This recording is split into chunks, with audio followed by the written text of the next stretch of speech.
හරි. කළමනාකරණය කරනවා කියන එකේදී කළමනාකරණයක් කරනවා කියන එකේදී දැන් පළවෙනි වැඩේනේ සැලසුම්කරණය කරන්න කියලා කියනෝනේ ප්ලෑන් කරන්න. සැලසුම්කරණයක් කරන්න. මම බලමු ඉස්සෙල්ලා මොකද්ද මේ කරන්න කියන්නේ කියලා. මට නිකමට කියන්නකෝ මේ ප්ලෑන් කරනවා එහෙම නැත්නම් සැලසුම්කරණයක් කරනවා කියන එක වර්තමානයේට කරන දෙයක්ද අතීතයට කරන දෙයක්ද අනාගතයට කරන දෙයක්ද? ඉස්සෙල්ලා ඒක කියන්නකෝ ළමයි කියන්න බලන්න. ප්ලෑන් කරන්නේ අතීතයේද වර්තමානයේද අනාගතයේද මං අහන්නේ. අනාගතය. අනාගතයේනේ ප්ලෑන් කරන්නේ. අතීතයේ කරන්න දෙයක් නැහැ ගත වෙලා ඉවරයි. වර්තමානයේ ගත වේගන යන හින්දා ඒක කරන්න දෙයක් නැහැ. ප්ලෑන් කරනවා කියන්නේ පුතේ අනාගතයට කරන දෙයක්. අනාගතයේ වෙනුවෙන් කරන දෙයක්. දැන් මං කියන අපි ට්‍රිප් එකක් යන්න හදන්නේ. ට්‍රිප් එකක් යන්න හදන්නේ. මං කිව්වේ එච්චරයි ට්‍රිප් එකක් යන්න හදන්නේ කියලා විතරයි කිව්වේ. මට කියන්නේ ට්‍රිප් එකක් යනවා කියන වචනේ මං කිව්වේ මුලින්ම කරන්න ඕනි වැඩේ මොකක්ද? කියන්නේ ට්‍රිප් එකක් යන්න හදන්නේ දැන් අපි පන්තියේ කට්ටිය ට්‍රිප් එකක් යනවා කියලා මං කියනවා. අපි ට්‍රිප් එකක් යන්න කියනවා. මෙතෙන්දී මේ ට්‍රිප් එක හරියට ගිහිල්ලා සාර්ථක මේ වැඩේ කරගෙන එන්න නම් හරියට යන්න නම් පළවෙනියටම කරන්න ඕනි වැඩේ මොකද්ද මේ ට්‍රිප් එක යනවා කියන එකේදී?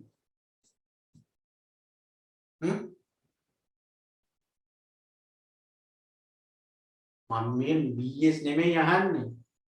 ට්‍රිප් එකක් යනවා නම් පළවෙනියට කරන්න තියෙන වැඩේ මොකද්ද කියලා මම අහන්නේ. යන්න තැනක් වෙනවා. අන්න හරි. යන්න තැන තීරණය කරන්න ඕනේ ඉස්සෙල්ලා. යන්නේ කොහෙද කියලා තීරණය කරලා ඉන්න ඕනේ. පළවෙනියටම කරන්න තියෙන වැඩේ ඒක. වාහන හොයන්නයි, සල්ලි එකතු කරන්නයි, අනේ උන් කවුද කියලා බලන්නයි මොනවා කරන්නත් කලින් අපි කොහෙද යන්නේ? ට්‍රිප් එකක් යනවා කියන එකේදී අංග එකට කරන්න ඕනි වැඩේ තමයි අපි කොහෙද යන්නේ කියන එක ඉස්සෙල්ලාම තීරණය කරලා ඉන්න ඕනේ. කොහෙද යන්නේ? ඒකම කොහොමද යන්නේ? කොහෙද යන්නේ? කොහොමද යන්නේ? මේක කරලා ඕනි අනිත් දේවල් කරන්න. අංග එකට කරන්න ඕනි වැඩේ තමයි කොහෙද යන්නේ අපි කොහොමද යන්නේ? ඔන්න ඕක තීරණය කරන්න එපා මුලින්ම. ඒ කියන්නේ තාම අපි ගියේ නැහැ. අපි නිකන් ට්‍රිප් එකක් යන් කියලා කිව්වෝ විතරයි. ඒකෙදි අංක එකටම කරන්න ඕනි වැඩේ මොකක්ද අහුවහම ඕගොල්ලෝ කියනවා ඉස්සෙල්ලාම කරන්න ඕනි දේ තමයි කොහෙද යන්නේ කියලා තීරණය කරගන්න ඕනි. සහ කොහොමද? කොහොමද කියන්නේ ඉතින් බස් එකේද වෑන් එකකද මොන පාරෙන්ද එහෙම ඒ ටික හදාගන්න ඉන්නේ. ඒක තමයි මුලින්ම කරන්න ඕනි වැඩේ. ඒක තමයි ඇත්තටම ප්ලෑන් කරනවා කියලා කියන්නේ. ඕක තමයි සැලසුම්කරණය කරනවා කියලා කියන්නේ. අනාගතයේදී කරන්නේ මොකක්ද කියලා වර්තමානයේදී තීරණය කරන්න ඕනේ. අනාගතයේදී අපි ළඟා කරගන්නේ මොකක්ද? අපි යන්නේ කොතනටද? සහ කොහොමද යන්නේ කියන එක අද හිතන්න ඕනේ. අද අනාගතයේ කරන දේ වර්තමානයේදී හිතනවා. එතකොට මේ හිතන්න විතරනේ තියෙන්නේ. මේ එක තැනකට වෙලා වාඩි වෙලා වුණා කරන්න පුළුවන් වැඩක්. නිදාගෙන වුණා කරන්න පුළුවන් වැඩක්. ඉතින් හිතන්න නෙදී. යන දිහාවයි යන විදිහයි. තාම ගියේ නෑ. ඔය හිතනෝනේ. ඒක තමයි ප්ලෑන් කරනවා කියන්නේ. අපි ඉන්න අපි නුවර යනවා. නුවර යනවා. යන්නේ අවිස්සාවෙල්ල පාරෙන් යන්නේ වෑන් එකේ යන්නේ. හරිද? ඒක ඉස්සෙල්ලා තීරණය කරගන්නවා. එහෙනම් මුදේ ව්‍යාපාරයකට ඕක තමයි. ව්‍යාපාරයක මැනේජර් කෙනෙක් වුණාම සම්පත් ටිකත් එක්ක දැන් එයාට තියෙනවානේ අරමුණු කරා යන්නේ නෙදී. අරමුණු ටික ළඟා කරගන්න එකනේ මැනේජර්ගේ රාජකාරිය. මැනේජරුත් පළවෙනියට කරන්න ඕනේ සැලසුම්කරණය. ඒ කියන්නේ එයත් තීරණය කරන ව්‍යාපාරයක් හැටියට කොහෙද යන්නේ? දැන් අපි නම් කොහෙද යන්නේ කියලා අහුවහම අපි නුවර අනුරාධපුරේ එහෙම කියලා කියනවනේ. ව්‍යාපාරයක් නම් කොහෙද යන්නේ? කොහොමද කියන්නේ? කොහෙද යන්නේ කියලා අහුවහම මොකද්ද දෙන උත්තරේ? ව්‍යාපාරයක්. ඒගොල්ලෝ අනාගතයේදී ළඟා කරගන්න බලාපොරොත්තු වෙන අරමුණු වුණා. ඒක තමයි කොහෙද යන්නේ කියන්නේ. අපි නම් කොහෙද යන්නේ කිව්වහම අපි කියන නුවර කියලා. ව්‍යාපාරයෙන් කොහෙද යන්නේ කියලා අහුවොත් ඒගොල්ලෝ කොහෙද යන්නේ ඇත්තටම? අරමුණු වලට පරමාර්ථ වලට ඒගොල්ලන්ට යන්න තියෙන්නේ. අපි නම් අවිස්සාවෙල්ල පාරෙන් යනවා, වෑන් එකේ යනවා, බස් එකේ යනවා කියලා තීරණය කරනවා. ව්‍යාපාරයක් නම් කොහෙන්ද යන්නේ? අරමුණු වලට ඒගොල්ලෝ යන්නේ උපාය මාර්ග වලට. එහෙනම් ව්‍යාපාරවල සැලසුම් කරන එකේදී වෙන්නත් ඕනේ අනාගතයේදී ළඟා කරගන්න බලාපොරොත්තු වෙන අරමුණු පරමාර්ථ මොනවද? ඒ අරමුණු පරමාර්ථ වලට යන්නේ මොන උපාය මාර්ග වලින්ද කියන එක තමයි මුලින්ම තීරණය කරන්න ඕනි වැඩි. ඔන්න ඔය දෙක තීරණය කරනවට තමයි කියන්නේ සැලසුම්කරණය කරනවා කියන්නේ. يعني තාම මුකුත් අපි කරේ නැහැ, තාම මුකුත් කරන්න පටන් ගත්තේ නැහැ. අපි මේ හිතනවා තාම. අපේ අනාගත අරමුණ මොනවාද? පරමාර්ථ මොනවාද?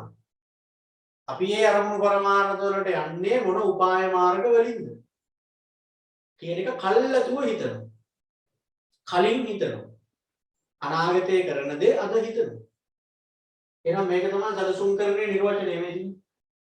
ව්‍යාපාරයේ අනාගත අරමුණු පරමාර්ථ තීරණය කිරීමත් ඒවා ළඟා කර ගැනීමට අවශ්‍ය උපාය මාර්ග තීරණය කිරීමේ समस्त ක්‍රියාවලිය සැලසුම්කරණය. මොකද සැලසුම් කරන නිර්වචනය එතකොට එකපාරක් කියමු බලන්න. අනාගතයේදී ළඟා කරගන්න අරමුණු පරමාර්ථ තීරණය කිරීමත් ඒවා ළඟා කර ගැනීමට අදාළ උපාය මාර්ග තීරණය කිරීමේ समस्त ක්‍රියාවලිය සැලසුම්කරණය. ඕම් ඕක කරනවට තමයි සැලසුම්කරණය කරනවා. නැත්නම් ප්ලෑන් කරනවා කියලා කියන්නේ. ට්‍රිප් එකක් යනවා නම් කොහෙද යන්නේ? කොහොමද යන්නේ? ඒක හිතලා ඕනි අනිත් දේවල් කරන්න. සැලසුම්කරණය කියන දේ නැතුවත් ව්‍යාපාර කරන්න පුළුවන්. මේ මං කියන දේ නොකර ගොඩක් අය බිස්නස් කරනවා. එහෙමයි අපි කියන්නේ අවස්ථානුකූලව කටයුතු කරන අය. අනාගතේ මොකද්ද ළඟා කරගන්න යන්නේ මොකද්ද ටාගට් එක එහෙම මුකුත් හිතලා නැහැ. යන විදිහක් ගැන හිතලත් නැහැ. ඔහේ යනවා. එවෙලට තියෙන දේවල් ටික කරගෙන යනවා. ඉතින් එතකොට එහෙම කරන් යන්න බැරි නෑ. අපි කියන්නේ එහෙම කරන්න එපා. ඒතර අසාර්ථක වෙන්න පුළුවන්. කලමනාකරණයකදී වැඩ කරන්න ඉගෙන ගන්න. ඉතින් සාර්ථක වෙන්න ඕනේ හින්දා ඒකනේ හැමෝටම අරමුණු ප්‍රමාණයට යන්න බැරි. දැන් ඕගොල්ලන්ට ජීවිතේ පුද්ගලයෙක් හැටියට ගත්තාම ඔයාටත් තියෙන්න ඕනේ ප්ලෑන් කරලා වැඩ කරනවා කියන්නේ. ප්ලෑන් කරලා වැඩ කරනවා කියන්නේ. සැලසුම් කරලා වැඩ කරනවා කියන්නේ. يعني ඉදිරියේදී කරන්නේ මොනවාද කියන එක ඔයා වර්තමානයේදී තීරණය කරලා තියෙනවා. දැන් 22 ළමයි හැටියට ඕගොල්ලන්ට දැන් දෙසැම්බර් ඉවරයි ජනවාරි ඉඳලා ගත්තොත් දෙසැම්බර්නේ විභාගෙදී ලබන දෙසැම්බර් විභාගය. එතකොට මාස 11ක් තියෙන සම්පූර්ණ. ඔයාට පුළුවන් අද මේ දෙසැම්බර් මාසෙනේ තාම ඉන්නේ. ජනවාරි ඉඳලා දෙසැම්බර් දක්වා ඕගොල්ලෝ මොන ඉලක්ක වලටද යන්නේ? ඔයා ඒව කොහොමද කරන්නේ කියලා අද තීරණය කරගන්න. මම මෙහෙම කරනවා මේ පාඩම් ටික මෙහෙම ඉවර කරනවා මේ පේපර් ටික කරනවා. ඒ ඉදිරියේදී කරන වැඩ ටික අද හිතනවා. ඒක තමයි ප්ලෑන් කරලා වැඩ කරනවා කියන්නේ. කොහොමත් හොඳ ප්‍රතිඵලයකට යන්නේ ඒ විදිහට තමන් ඉදිරියේදී කරන දේ කලින් තීරණය කරලා එහෙම කරන අය තමයි ජීවිතේ ටාගට් ළඟා කරගන්න. අරමුණු වලට යන්නේ. ඒක ඉතින් දැනගෙන හෝ නොදැන කල්පනාකරණය කියන දේ දැනගෙනම කරනවා නෙවෙයි. මම මේ කල්පනාකරණය කරනවා කියලා දැනගෙන කරනවා නෙවෙයි. එහෙම සාර්ථකව තමන්ගේ ජීවිතයේ ඉලක්ක වලට හීන වලට ගිය මිනිස්සු ඉන්නවනේ. ඒ මිනිස්සු දිහා බලන්න ඒගොල්ලෝ හැම වෙලේම ඉදිරියේ කරන දේ වර්තමානයේදී හිතලා තමයි කරලා තියෙන්නේ. අපි උනත් ටාගට් එකක් ළඟා කරගත්තොත් ජීවිතේ යම් යම් ඉලක්ක එක එක කාලයකදී අපි ළඟා කරගත්තා නම් සාර්ථක වුණා නම් ආපහු හැරිලා බැලුවාම හිතෙනවා ඇත්තට මේවා අපි කරගත්තේ ඒ ප්ලෑන් කරලා කරපු හින්දා. කල්ලාතුම හිතලා මතලා කරපු හින්දා තමයි එහෙම උනේ කියලා පස්සේ දැනෙනවා. කියන්නේ කලමනාකරණය කරනවා කියලා දැනගෙන කරේ නැති වුණාට එහෙම කරලා තියෙනවා. මේ පන්තියෙත් ඉන්නවා මේ දක්වා නියමෙටම වැඩ ටික කරන්න ආපු ළමයි. ලස්සනට වැඩ ටික කරගෙන ඉදිරියේ කරන වැඩ පවා දැන් ඉඳලම හිතලා තීරණය කරලා ඉන්න ළමයි ඉන්නවා. ඔය ළමයි අනිවාර්යෙන් කැම්පස් යනවා. Tamanට තියෙන්න ඕනේ මේ අනාගතේ Taman ළඟා කරගන්න යන ටාගට් මොනවාද කියලා. මම මේ වගේ දෙයක් මම කරනවා. මම මේ අවුරුද්ද ඉවර වෙද්දි මේ වගේ දෙයක් කරනවා. මෙන්න මේ දේ මම ළඟා කරගන්නවා. ඒක මම කරන්නේ මෙන්න මෙහෙමයි. මේ දෙකම අපි අද හිතනවා. ඒ වගේම මේ පන්තියේ ඉන්නවා මේ ඔයගොල්ලෝ අතරේ ඇති අඩුම තරමේ හෙට කරන දේවත් අද හිතන්නේ නැති අය. ඒ කියන්නේ ටියුට් එක ගේන්න නැතුව පන්තියේ සමහරව. දැන් ඒක ටියුට් එක ගේන්න නැතුව පන්තියනවා කියන්නේ ඌ අඩුතරමේ රෑ හිතලා නැහැනේ උදේ යන්නේ කොහෙද කියන්නේ. රෑ තීරණය කරලා නැහැ හෙට උදේ යන්නේ කොහෙද කියලා.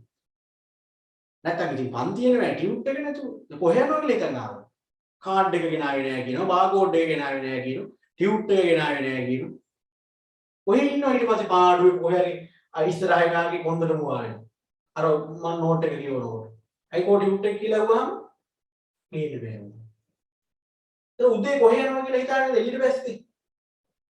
ඒකට හේතුව නිකමට හරි රෑ මෙන්න මේ හෙටගේ පන්තියට ගෙනියන්න තියෙන වලු ටික මෙන්න මේ ටික කියලා මේ ෂූටින් අරන් තිබ්බනම්. ඒක උදේට ප්‍රශ්නයක් නැහැ නේද? මටත් එච්චර තමයි. පන්තියකට ගිහිල්ලා හදිසියෙ හරි දැන් හෙට අවිස්සාවෙල්ලේ රිවිෂන් පන්තියේ. ඒතර හෙට ගෙනියන්න තියෙන්නේ මොනවද කියලා. අඩුම තරමේ අද රෑවත් මම දැනගන්න ඕනේ ලැහැත්ති කියලා කියන්නේ. එහෙම නොවුනොත් පන්තියට ගිහින් බැලුවාම අරක ගෙනහල්ලා නැහැ මේක ගෙනහල්ලා නැහැ කාටවත් එච්චර තමයි. අපි හැම වෙලේම උත්සාහ කරන්නේ 100% කරන්න අමාරුයි. හැබැයි අපි try කරන්න ඕනේ පුළුවන් තරමකට කරන්න. මොනම දේ වුණත් plan කරලා කරොත් සාර්ථක වෙනවා. plan කරන්නේ නැතුව කරොත් ඒ වගේම අසාර්ථක. trip යනකොටත් බලන්න සමහරවිට එහෙම යන දිහාවක් අනම්මනම් තීරණය කරගන්න නැතුව කල්ලාතු එහෙම යන්න පුළුවන් නේ trip. ඔය කොල්ලෝ එහෙම එකතු වුණාම එහෙමනේ. ඔය දවස්වල එහෙම නිකන් එළියට බැස්සේ කොහේ හරි යන්න කියලා අහනවා. යන් කියලා ඔය යනවා බයිසිකල් වල. හරි ඔය තියෙන වාහනේ කරේ එළිය ඔය යනවා. කොහෙද යන්නේ? මගදී තමයි යන ගමන් තමයි අරේ යන්නේ. මේකෙක් කියන ටිකක් දුර ගියා. අනේ මේ වැඩක් නැහැ මේ යන්න. නාය හරුවන් ඇවිල්ලා වෙන දිහාක දාන්න. අන්තිමට ඒක හවස බලනකොට මොකද? ගියා විතරයි. එක්ක මගට ගිහිල්ලා ඒ පාර කැඩිලලු ආයෙ හැදිලා එනවා. එහෙම නැත්නම් ඒ වැඩක් නැහැ වහලලු. ඔන්න එහෙම කියලා අහපුවෙලු. සමහර විට තනිකර පාරේ විතරයි. වාහනේ ගියා ආව විතරයි. ඒ මොකද? එවෙලේ හිතලා එවෙලේ ගියාම එහෙම කේස් වෙනවා. සමහර වෙලාවට ඉතින් එහෙම හරියන වෙලාවලුත් තියෙනවා. ප්ලෑන් කරලා ගියාට වඩා හොඳට සාර්ථකව ගිහින් යන ගමන් බිම වුණොත් තියෙනවා. ඒ වුණාට ඒක අර නිකන් අහමු වෙලස සිද්ධ වෙන්න තියෙන දේ. ප්ලෑන් කරලා ගියොත් අසාර්ථක වීම ඊට වඩා අඩුයි. බොහෝ විට සාර්ථක වෙනවා. හරිනේ? ආයන සැලසුම්කරණය කියවනේ. සැලසුම්කරණයේ අනාගතය සඳහා වූ ක්‍රියාවලිය. අනාගතය සඳහා සූදානම් වීමක් එමගින් කෙරේ. ආයතනයේ අනිකුත් කාර්යයන් ආරම්භ වන්නේ සැලසුම්කරණයෙන් පසුවයි. සැලසුම් කරන ක්‍රියාවලිය සඳහා විශාල පරිශ්‍රමයක් අවධානයක් යොමු කළ යුතු වන්නේ එමගින් ආයතනයේ සාර්ථකත්වය තහවුරු කරන බැවිනි. බිස්නස් කරද්දී විශේෂයෙන්ම ඒ ප්ලෑන් කරලා කරාම තමයි ව්‍යාපාරයේ සාර්ථකත්වය එමග තමයි තීරණය වෙන්නේ. සාර්ථක වෙන්නේ.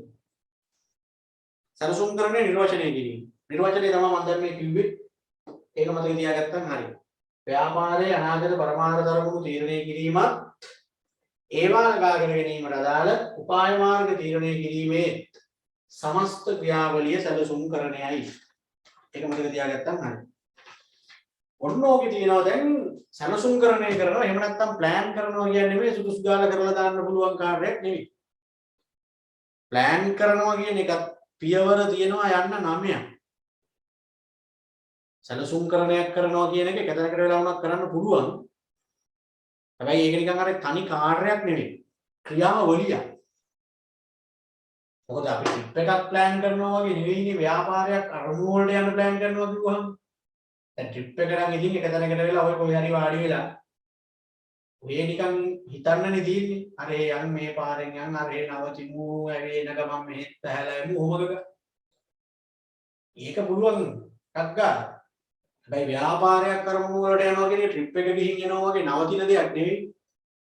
ඒක අර දිගින් දිගටම යන්න බෑ. ඒක අරමුණකින් පස්සේ ඊළඟට එහෙම හදාගෙන මේක නවත්තන්න යන ගමනක් නෙවෙයි බිස්නස් කියන්නේ.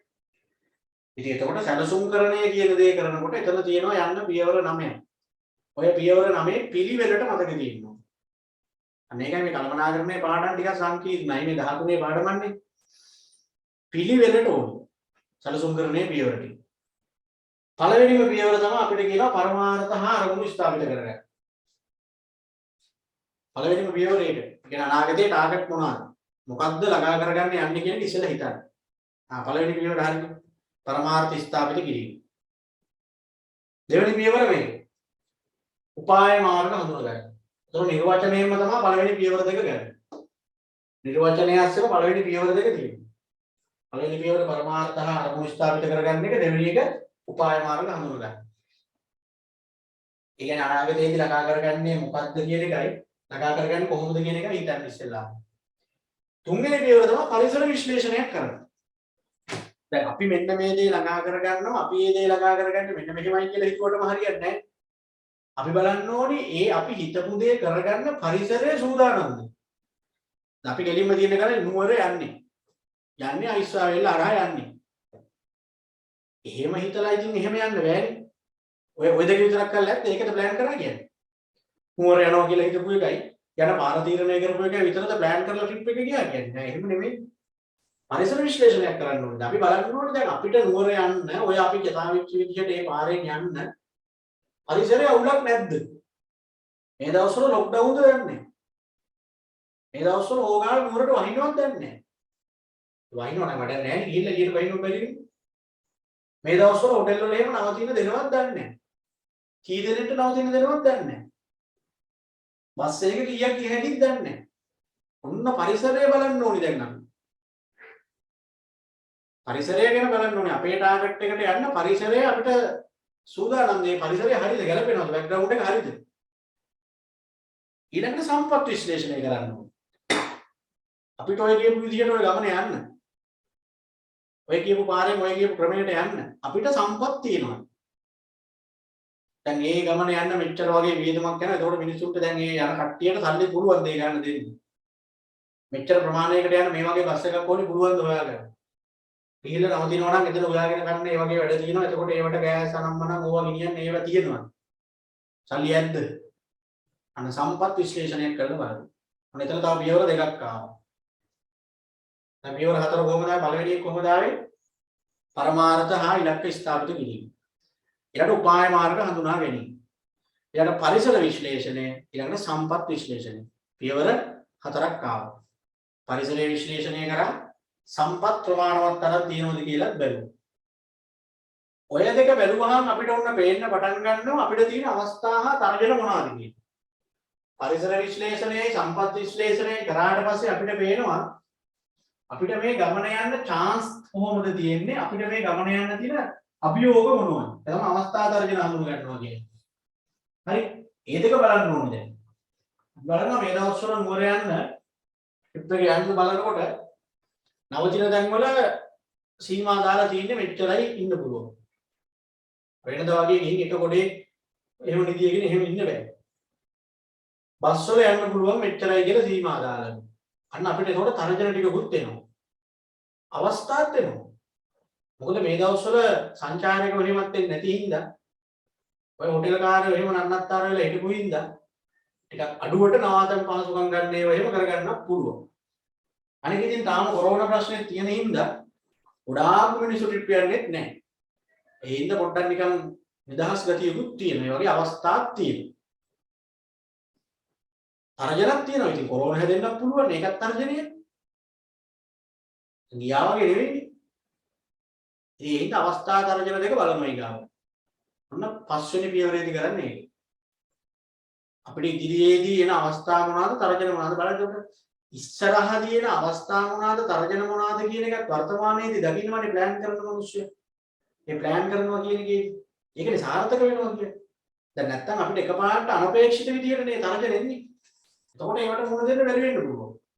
සමහර විට අපි දන්නේ නැතුව ඒ අවස්ථාව ආවට අපිට ඒකෙන් ප්‍රයෝජනයක් ගන්න බෑ. අපරාධ කලින් දෙනන් හිටියනම් යසට තිබ්බා එහෙම කියලා කියන්නේ. ඒ කියන්නේ අවස්ථාව උදා වෙන එක දැක්කේ අවස්ථාව උදා වුණාට පස්සේ. ඉතින් එතකොට පරක්කු වෙඩි. ඒකෙන් ප්‍රයෝජනයක් ගන්න අපි සූදානම් නැහැ. හැබැයි ওই chance එක ගැන ওই අවස්ථාව ගැන කල්ලාතුව දරන් හිටියනම්. කල්ලාතුව දරන් හිටියනම් ඒකෙන් අපිට chance එකක් ගන්න තියෙනවා. හරි. එහෙම තියෙනවා. එහෙනම් ඔන්න පියවර පහක් ආවා. ඒ පියවර පහ පොඩ්ඩක් මතක් කරගෙන යන්න බලන්න. ඉලක්ක ස්ථාපිත කිරීම, උපාය මාර්ග හඳුනා ගැනීම, පරිසර විශ්ලේෂණය, සම්පත් විශ්ලේෂණය, අවස්ථා හා තර්ජන හඳුනා ගැනීම. පියවර 5යි. අවස්ථා තර්ජන ටික හඳුනාගත්තාට පස්සේ ඊළඟට දිනවා කාර්ය සාධන පරාශය හඳුනා ගැනීම කියන්නේ. මේ මොකක්ද මේ කාර්ය සාධන පරාශය හඳුනා ගන්නවා කියන්නේ? අනේකේ අමුතු වචනයක්. ඔය කියන්නේ මේකයි. දැන් අපි හිතුවනේ ටාගට් එකේදී අපි හිතුවා ගෙලින්ම ඉලක්ක ස්ථාපිත කරද්දී අපි හිතුවා නුවර යනවා කියලා. අපේ අපේක්ෂාව ඒක. අපි ගෙලින්ම හිතුවා නුවර යනවා යන්නේ අහවල් පාරෙන් කියලා මුකුත් අවුලක් නැහැ. උන් අපි දැන් එහෙම තමයි අපේ හීනේ තිබ්බේ බලාපොරොත්තු. පරිසර විශ්ලේෂණයයි සම්පත් විශ්ලේෂණයයි අවස්ථා තර්ජනයයි අනුව බැලුවාම අපිට පේනවා අපි හිතපු විදිහටම යන්න පුළුවන් තත්ත්වයක් නැහැ. අනේ කියන්නේ ગેප් එකක් තියෙනවා. අපි හිතපු දේ අපිට වර්තමානයේ වෙච්ච දේ අතර වෙනසක් තියෙනවා. දැන් හිතපු විදිහටම සේරම පරිසරයත් හරි සම්පත් විශ්ලේෂණයත් අවුලක් නැහැ. අර හිතාගෙන හිටපු විදිහටම යන්න පුළුවන් නම් ඔන්න ප්‍රශ්නයක් නැහැ. ગેප් එකක් නැත්තම්. දැන් පරිසර විශ්ලේෂණය සම්පත් විශ්ලේෂණයෙන් පස්සේ තමයි ગેප් එකක් තියෙනවද කියලා අහුවෙන්නේ. අන්න ඒක හඳුනා ගන්න එක තමයි කාර්ය සාධන පරාශය හඳුනා ගැනීම කියන්නේ. දැන් අපි බලමු අපි හිතපු විදිහටම යන්න හම්බෙන්නේ නැහැ. මෙන්න මේ වගේ කේස් ටිකකුත් තියෙනවා. ඒ කියන්නේ අපිට වර්තමානයේ දැන් සිද්ධ වෙලා තියෙන දේ සහ අපි බලාපොරොත්තු වෙච්ච දේ අතර වෙනසක් තියෙනවා. ඒක හඳුනා ගන්න එක තමයි 6 වෙනි පියවරේදී වෙන්නේ. ඒක හඳුනාගත්තා නම් ඉතින් එතනින් එහාට වැඩේ ඉවරයි. ඒ ગેප් එක හඳුනා ගන්න තමයි මේ ප්ලෑන් කරනවා කියන එක මෙච්චර වෙලා කරේ. ඊළඟට අපි කරන්නේ ඒකට අදාළ උපක්‍රමික තීරණ අරගෙන සැලැස්ම හදනවා. ඒකට අදාළ උපක්‍රමික තීරණ අරගෙන සැලැස්ම හදන්නයි තියෙන්නේ. අපි හිතන් හිටියට මේ විදිහට යන්න දැන් මෙහෙම නවාතැන් පහසුකම් ගන්න තැන් වල මෙහෙම දාලාලු බස් වල මෙච්චරලු යන්න පුළුවන්. ඔහොම ඒ ටික අඳුරගන්නවා. අපි දන්නවා එතකොට හිතපු දෙයි කරන්න වෙන දෙයි අතර කරන්න වෙන විදිහයි හිතපු විදිහයි අතර වෙනසක් තියෙනවා. අපි ඊට අදාළ උපක්‍රමික අඳුර ගන්නවා. එහෙනම් අපි ඒකට නවාතැන් පහසුකම් ගන්නේ තැන් දෙක තුනක් සෙට් කරගන්නවා. යන්න හිතාගෙන හිටපු වාහනේ නෙවෙයි අපි ඊට වඩා ලොකු වාහනයක් තෝරගන්නවා. හරිද එතකොට? අපි ඒව කල්ැතුව දැකලා හඳුනාගත්ත හින්දානේ දැන් අපි ඒවට විසඳුම් ටික දැන් මේ දෙන්නේ. එහෙම නැත්නම් මොකද පොල් පැටවෝ වගේ පටවගෙන යනවා මගදී නවත්තන පොලිසිය. අන්තිමට දවස් 14ක් අර කන්ද කාඩුවේවත් දීන්නේ නැහැ. ඇයි මෙලෝ හතරක් බැලුවේ නෑ නුවර යන් කිව්වා මෙහෙන් යන් කිව්වා ගියා. පරිසර විශ්ලේෂණය සම්පත් විශ්ලේෂණයක් කරලා අවස්ථා දර්ශන හඳුනගෙන පරාශය විශ්ලේෂණය කරේ නැහැ. මේ පරාශය විශ්ලේෂණය මේ ඔක්කොම කරන්නේ වර්තමානයේ. ඔක්කොම මේ අද කරන්නේ ඉදිරියේදී කරන්නේ. ඒතර දැන් අපි ඒකටත් උපක්‍රමික හදාගෙන ඉන්නේ දැන් එතකොට යන්නේ. ඒතර අපි දන්නවා මොකද ප්‍රශ්නයක් වෙන්නේ නැහැ. අපි දැක්කා කල්ලාතුව. අපි දැක්කා අපි හිතපු විදිහට යන්න වෙන්නේ නැහැ කියන එක අපි දැක්කා. අපි ඒකට දාන උපක්‍රමය දුවනවා. වාහනේ වෙනස් කරා, නවතින තැන් ටික වෙනස් කරා, සමහර විට යන දිහා වුණත් වෙනස් කරන්න පුළුවන්. යන පාර වෙනස් කරන්න පුළුවන්. අන්න හරිනේ. ප්ලෑන් එක හදුවා. ඉවර 7යි. ඔතෙන් යනකම් ආවනම් හරි පිළිවෙල. සලස්ම සකස් කිරීම කියන තැනට එනකම්. ඉතුරු පියවර දෙක ඔටෝ යන්නේ. ඔටෝ යනවා කියන්නේ ඒක කොහොමද එනවා. සලස්ම හැදුවට පස්සේ ඉතින් මොකද්ද කරන්න තියෙන්නේ ඒකයි කියන්න දෙයක් නැහැ නේ. සලස්ම සකස් කිරීමෙන් පස්සේ මොකද්ද? සලස්ම ක්‍රියාත්මක කිරීම. දැන් එහෙනම් වැඩේ පටන් ගන්න තියෙන්නේ. ප්ලෑන් එක ක්‍රියාත්මක කරන්න තියෙන්නේ. ඊට පස්සේ හැගීම සහ ප්‍රතිපෝෂණය හරිද කියලා බලමු. අඩුපාඩු මොනවද කියලා හොයමු. ඊට අන්තිම පියවර දෙක කොහොමද යන පියවර දෙක 7 වෙනි පියවරට යනකම් හරියට මතක තියාගන්න පිළිවෙලට 7 වෙනි පියවරට යනකම් මතක ළමෙට්ට ඉතුරු පියවර දෙක දාගන්න පුළුවන් ඒක අවුලක් නෑ අර 9ක් කියන එක 7ක් කියලා මතක තියාගන්න එකත් පොඩි සහනයක් ඉතුරු පියවර දෙක නිකන් ඉන්නේ ඒක ගලපන්න දෙයක් නෑ අද කොහොමද මුලින් ඉඳන් ආවේ ඉලක්ක ස්ථාපිත කරා උපාය මාර්ග හඳුනාගත්තා පරිසර විශ්ලේෂණයක් කරා සම්පත් විශ්ලේෂණයක් කරා කාර්ය සාධන පරාශය හඳුනාගත්තා උපක්‍රමික තීරණ අරගෙන සැලැස්ම හැදුවා ඊට පස්සේ ක්‍රියාත්මක කරා සාර්ථකත්වය මන බැලීමක් කරනවා ක්‍රියාත්මක කිරීමෙන් පස්සේ සාර්ථකත්වය ගැන හරිද කියලා බලන්න හරිනේ එහෙනම් අන්නේ පියවර 9 බලන්න එකින් එක බලාගෙන යන්න මුලින්ම පරමාර්ථ ස්ථාපිත කිරීම ඉලක්ක ස්ථාපිත කිරීම ඉවර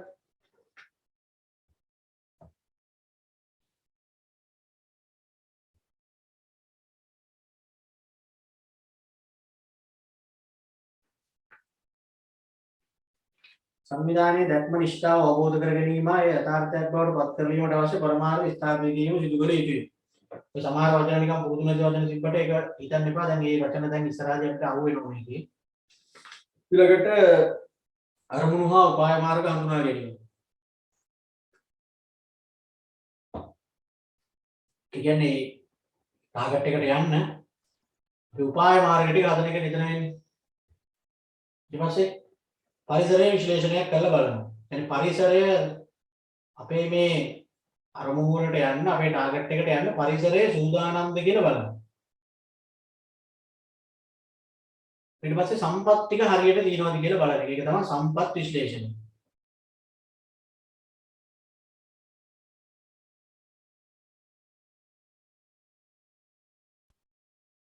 ඊට පස්සේ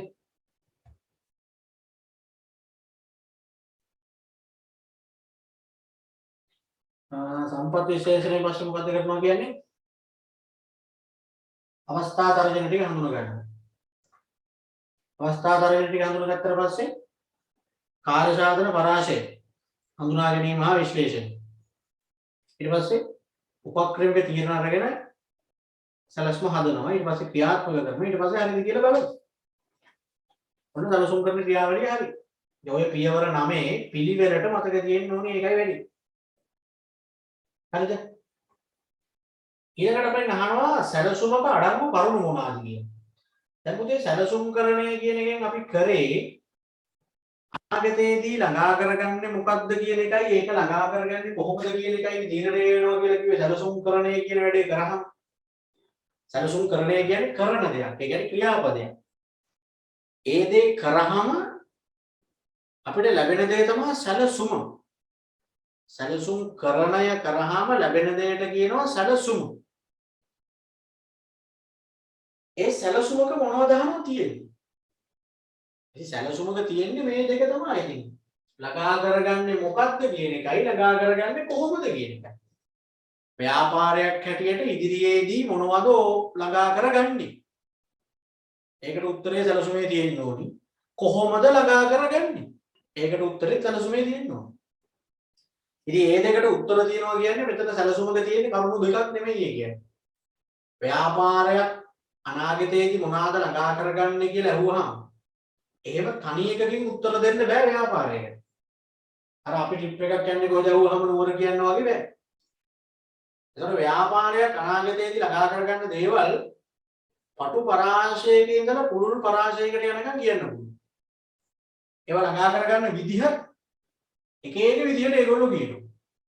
ඉතින් ඔක්කොම සැලසුමක අඩංගු කරමු කිව්වහම තියෙනවා 10ක්. ඔය 10න්ම මේ ප්‍රශ්න දෙකට උත්තරේ තමයි තියෙන්නේ. ළඟා කරගන්නේ කුමක්ද කියන ප්‍රශ්නෙටයි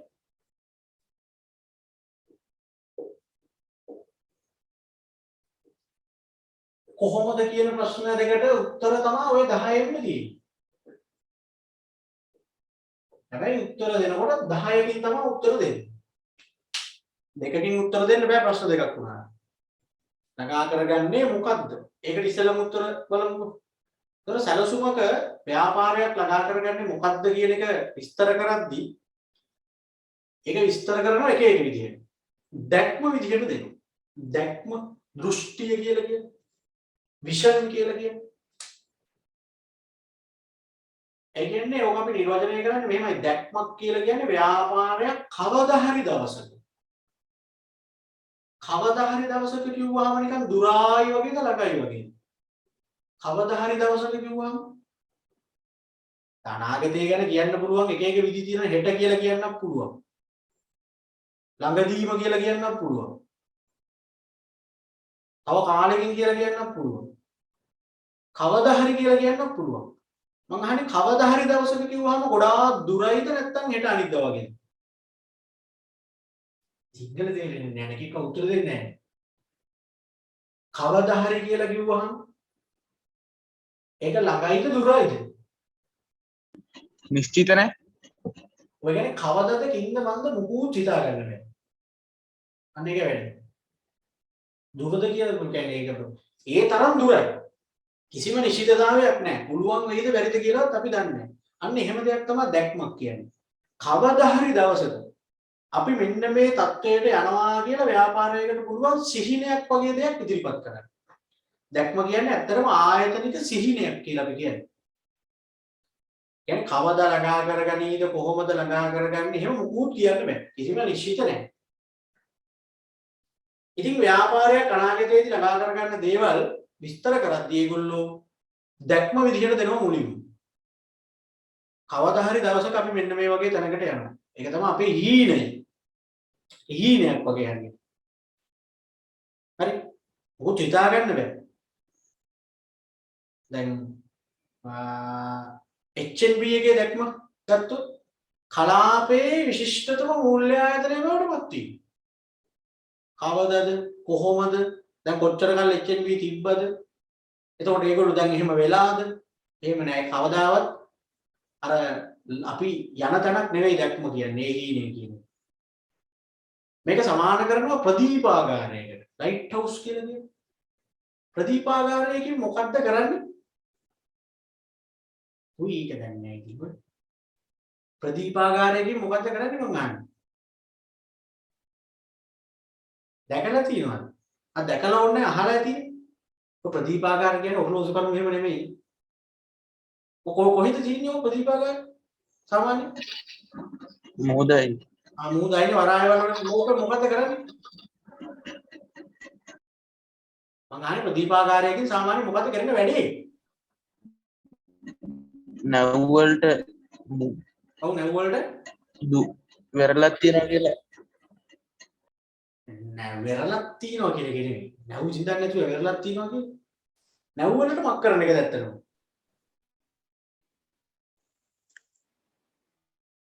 යකෝ ඒ ලෙවල් නෙවුනේ නේද? ගොඩම ප්‍රදීපාගාරයකින් මොකද්ද කරන්නේ මං අහන්නේ නැව් වලට මක් කරනවද?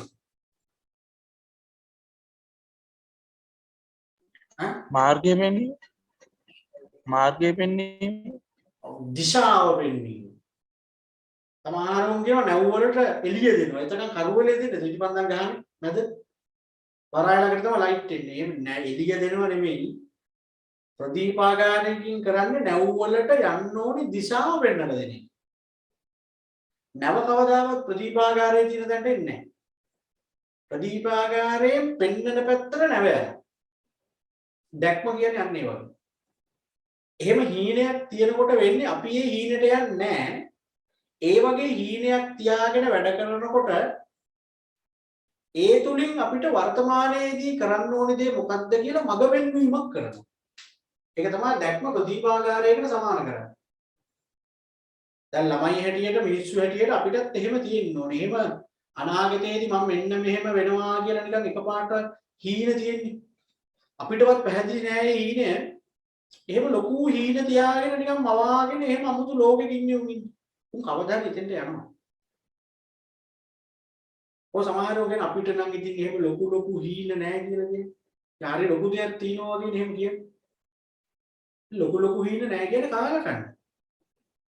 ලොකු හීන තියෙන්න ඕනේ. ලොකු හීන නෑ කියන එක ලොකුකමක් නෙමෙයි.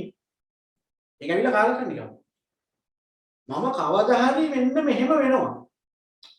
අපිටවත් තේරෙන්නේ නැහැ මොකද්ද කොහොමද වෙන්නේ නේද හීනයක් තියෙනවා. එහෙම හිතට වද දෙන හීනයක් තියෙන්න ඕනේ මිනිහෙක් වුණා. මම කවදා හරි මෙහෙම කරගන්න. කවදා හරි මෙන්න මෙතෙන්ට යනවා. ඒක නිකන් අර එක පාට අර හිතට වද දෙනවා කොයි වෙලෙ. එහෙම ලොකු හීන තියාගන්න. හීන තියාගෙන හීනවල ජීවත් වෙන්න. එතකොට මේ හීන වලින් අපිට දැන් කරන දෙයට මාර්ගය පෙන්නනවා. හීනේ අමතක වුණොත් අපිට දැන් කරන දේවල් හරියට මීටරෙන් කරගන්න බෑ. අපි එතකොට එක වැරදි මාර්ගවල යනවා. හිතට වද දෙන හීනයක් තිබ්බොත් ඒක ළඟා කරගන්න ඕනි කියලා අපිට හීනේ හිතට වද දෙනවා. දැන් ඔය කියන්නේ බයිසිකලයක් ගන්න ආසයි නම් බයිසිකලයක ලොකු ෆොටෝ එකක් ගහලා පිටිය ගහලා තියාගන්න කියලා කියනවනේ. ඔයගලන්ට O level ගන්න ගුරුවරු කිව්වේ නැද්ද? A9ක් ගහලා තියාගන්න කියලා නිතර පේන තැනද? දැන් A level කාලේ ඕනනම් අපිට කියන්න පුළුවන් A අකුරු තුනක් ලොකුවට ගහලා පේන තැනක තියාගන්න කියලා. හරි? නිතර පේන තැනක ගහලා තියාගන්න කිව්වේ.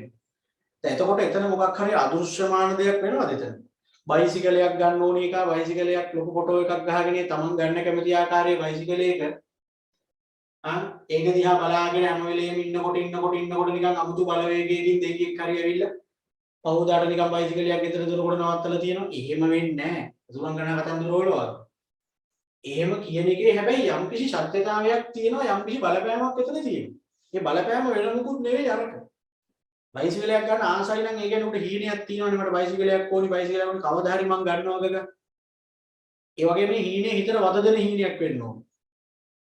මම වෙලේම ඔළුවට එන්නේ ඕක. අන්න එහෙම එනකොට දැන් අරක ගහලා ෆොටෝ එක ගහලා තියාගත්තාම මොකද වෙන්නේ? හීනේ මොහොතකටවත් අමතක වෙන්නේ නැහැ එතකොට. දකින්න ගමනක් ගානේ අර හීනේ ඔළුවට එනවා. එහෙම තමයි වෙන්න ඕනේ. හීනයක් හිතට වද දෙන්න ඕනේ. වද දෙනකොට තමයි ඒ වෙනුවෙන් වැඩ කරන්න හිතෙන්නේ. අර බයිසිකලේ ෆොටෝ එක විතර වේන තැනක ගහන් ඉන්න කාර්යය එතකොට හැම වෙලේම තමන්ගේ හීනේ මතක් කරලා දෙනවා. ඒ අකුරු තුනක් ගහගෙන ඉන්නකොට ඇත්තටම හීනේ ඒක නම් ඔයා බොරුවට ඒ අකුරු තුනක් ගහන් බලන් හිටියට වැඩක් නැහැ. ඇත්තටම ආසාවක් හීනයක් තියෙන්න ඕනේ කැම්පස් එකේම යන්න. එහෙම තියෙනවා නම් කැම්පස් එකේ ෆොටෝ එකක් හරි ඒ අකුරු තුනක් හරි ගහලා තියාගෙන ඉන්නකොට ඔයාගේ හීනේ ඔයාට අමතක වෙන්න ඉඩ දෙන්නේ නැහැ කියන්නේ. ඒකයි ඒකෙන් කරන්නේ. දැන් ඔයා හිතන්න වාඩි වෙලා ටීවී බලනවා. ටීවී බලනකොට ඔයාට එකපාරට දැන් අර ඒ අකුරු තුන පේනවා. නිතර පේන තැනකනේ ගහගන්න කිව්වේ. එකපාරට ඔයාට නිකන් පොඩි මැසේජ් එකක් එනවා. එතකොට මොලේට ඔය උඹ කරන්නේ වැරදි වැඩක් කියන්නේ. අය අර හීනේ එනවනේ ඔළුව ටක් ගාලා.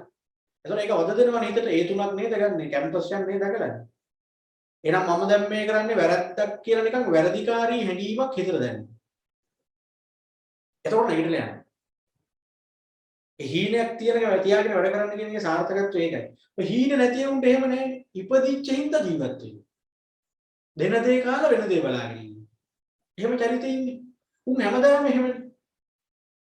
එහෙම නෑ සමහරු ඔය ලෝකේ ගොඩක් ඉහළට ආපු රටේ ඉහළට ආපු ඒ සමහර චරිතවල ඒගොල්ලන්ගේ ජීවිත කතා ඇහුවොත් ඒගොල්ලොත් එක්ක අපි නිකමට හරි කතා කරමු. මේ මිනිස්සු මේ විදිහට මාරු විදිහට හීනයක් තියන් වැඩ කරපු මිනිස්සු. ඕනිම වෙලාවක ජීවිතේ සාර්ථක වෙන්නේ හීනවල ජීවත් වෙන මිනිස්සු. දැන් මමත් පොඩි කාලේ ඉඳලා මට ලොකු හීනයක් තිබ්බා. මං කවදා හරි දවසක සල්ලි හම්බ කරලා සල්ලිකාරයෙක් වෙනවා කියලා. මට තිබ්බේ එච්චරයි. කොහොමද කින්දමද මුකුත් මන් දන්නේ නැහැ. මම සල්ලි නැති හින්දා සෑහෙන දුක් විඳලා තියෙනවා. ඒකෙන් සෑහෙන අසරණ වෙලා තියෙනවා. ගොඩක් තැන්වල ගොඩක් අවස්ථාවල මාර විදිහට අසරණ වෙලා තියෙනවා. ආස දේවල් කන්න නැතුව ආස දෙයක් ගන්න නැතුව. ඒතර මට කොහොම හරි කමන්නේ ලොකු හීනයක් තිබ්බ මං කවදා හරි ඕනි විදිහට සල්ලි වේදම් කරන්න පුළුවන් තත්ත්වයක් හදා ගන්නවා. මට හිතන දේවල් ගන්න පුළුවන් විදිහට මම සල්ලි හම්බ කර ගන්න ඕනේ. ඒක ටියුෂන් කරලාද බිස්නස් කරලාද ජොබ් එකක් කරලාද එහෙම මුකුත් තිබ්බේ නැහැ. එතකොට ඒක තමයි මගේ එකම හීනිය වෙලා තියෙන්නේ. එකම හීනිය ඒක සල්ලි. ඒක මුකුත් නෑ සල්ලිම තමයි එකම හීනිය. ඉතින් එතකොට ඒ කාලේ මට තිබ්බ එකම ක්‍රමය තමයි සල්ලි හොයනවා නම් ඉගෙන ගන්න. ඉතින් ඒක මම ගන්නට කරා. මොකද ඒ කාලේ මට වෙන මොනවා කරන්න ගියත් අරක වද දෙනවා හිතට. දැන් බොහොම ඉඳලා ඉවර වෙලා අර තාත්තා වගේ කුලි වැඩ කරන්න වෙයි. ආව කටුමැටි ගහපු ගෙයිම තමයි ඉන්න වෙන්නේ. ඒක වද දෙනවා එතකොට. සල්ලි හොයන්න ඕන කොහොමද? ඉතින් ඒ හින්දා අපි වගේ දුප්පත් වුන්ට ගොඩ යන්න තියෙන එකම මාර්ගය ඉගෙන ගන්න එකනේ. මොකද ටිකට් දෙන්නද? මෙඩිකල් හම්බ වෙන්නද? නෑයෝ දෙන්නද? මොකක් දෙන්නේ නැහැ. එතකොට අර ඒ දවස්වල දැන් අපි පොඩි එතකොට දෙමව්පියොත් නිකන් ඔය හීන මවන්නේ අපිට එහෙමනේ. හොඳට ඉගෙනගෙන විශ්වවිද්‍යාලෙ ගිහිල්ලා ලොකු මහත්ෙක් වුණාම ඔය යාන වාහන අරගෙන ඉතින් හොඳ සල්ලිකාරයෙක් වුණ හැකි. ඒතර එහෙමයි ඉන්නවත් එක්ක දකින්න. ඔය කැම්පස් එකේ විශ්වවිද්‍යාලයේම ගිහින් ඇවිල්ලා දැන් ඔය පේන්නේ නැද්ද විදුහල්පති කෙනෙක්? මහා ලොකු දේවල් ඉතින් මේ මිනිසුන්ට අර අපිට වඩා දේවල් ටිකක් තිබ්බනේ කාලේ. එතකොට අපිටත් ඒ එතෙන්ට යන්න ඉගෙන ගන්න. හරි. ඉතින් ඒ ටාගට් එකට මම කොහොම හරි ගියා. මම මහා ලොකු කෝටිපති ව්‍යාපාරිකයෙක්වත් මට එහෙම ඕනි තරම් විඳන් කරන්න සල්ලි නැහැ. හැබැයි එදා මව පුතන්ට මං ආවා. මට ඕනි කරන දෙයක් ගන්න ඕනි කරන විදියට නිකන් සල්ලි නිසා තැවෙන්නේ නැතිව ජීවත් වෙන්න පුළුවන් තත්ත්වයක් හදාගත්තා. අනේ සල්ලි නැහැනේ කියා ඒ කාලේ දැවිච්ච දැවිල්ල තැවෙන්නේ නැතුව ඕනි දෙයකට වියදම් කරලා ඉන්න පුළුවන් තත්ත්වයක් හදාගන්න පුළුවන්. ඒකට මේ මාර්ගය හැදෙන්නේ ඒ සඳහා කරන්න ඕනි දේවල් මොනවද කියන එක ඔළුවට එන්නේ අර හීනේ හිතට වද දෙන්න තමයි. දැන් මොකද මාත් එක්ක හිටපු ගොඩාක් අය අපි වගේම දුප්පත් වෙනු තමයි හිටියේ. ඉතින් ඒ එහෙම තාම එහෙම. ඒ කියන්නේ හීනයක් නැහැ නේද?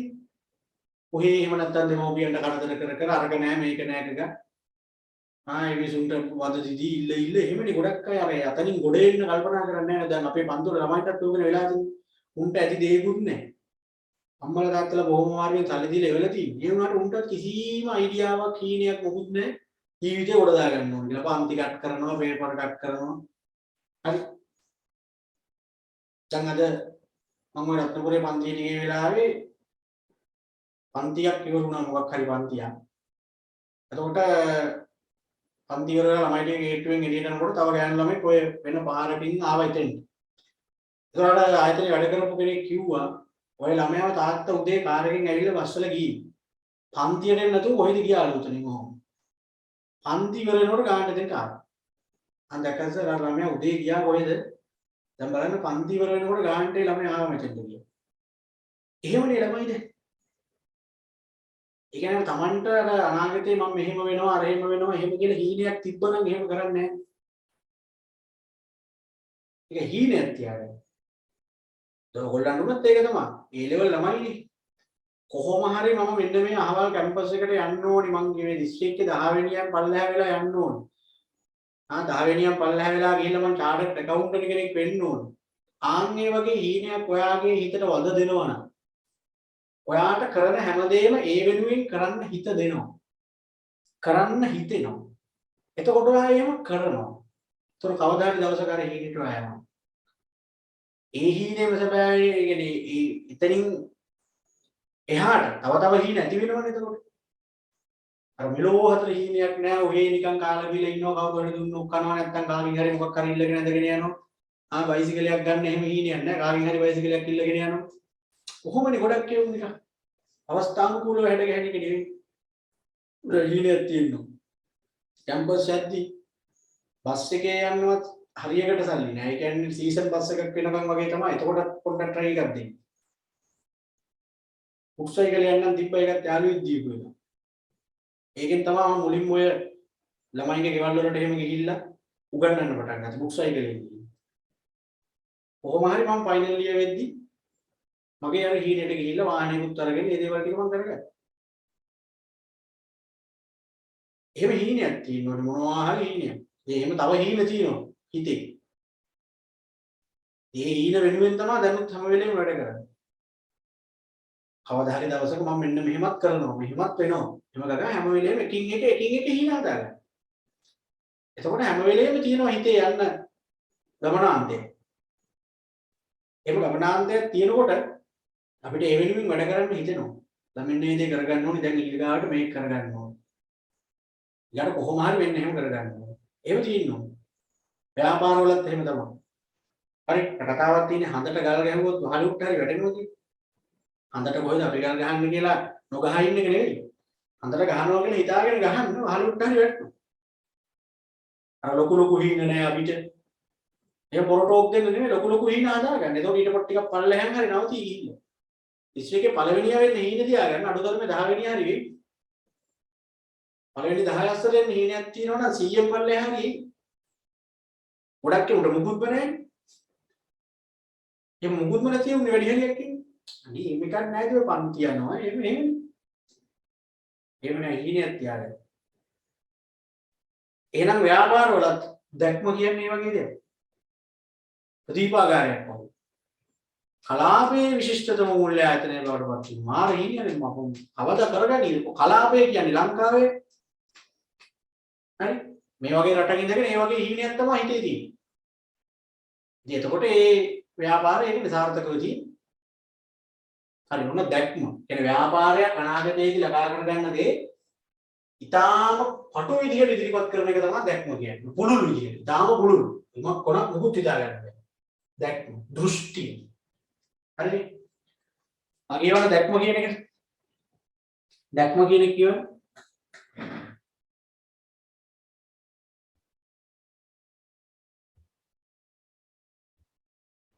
समस्त ආයතනය සඳහා මඟ පෙන්වන ආයතනයේ සමස්ත කාර්යභාරය සම්පින්ඩණය කර දක්වන අදහසයි.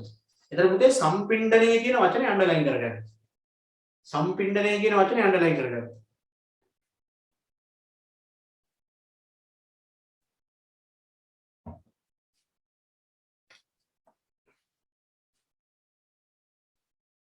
සම්පින්ඩනය කියන වචනේ. ඒ කියන්නේ දැන් උතන 10ක් එනවනේ.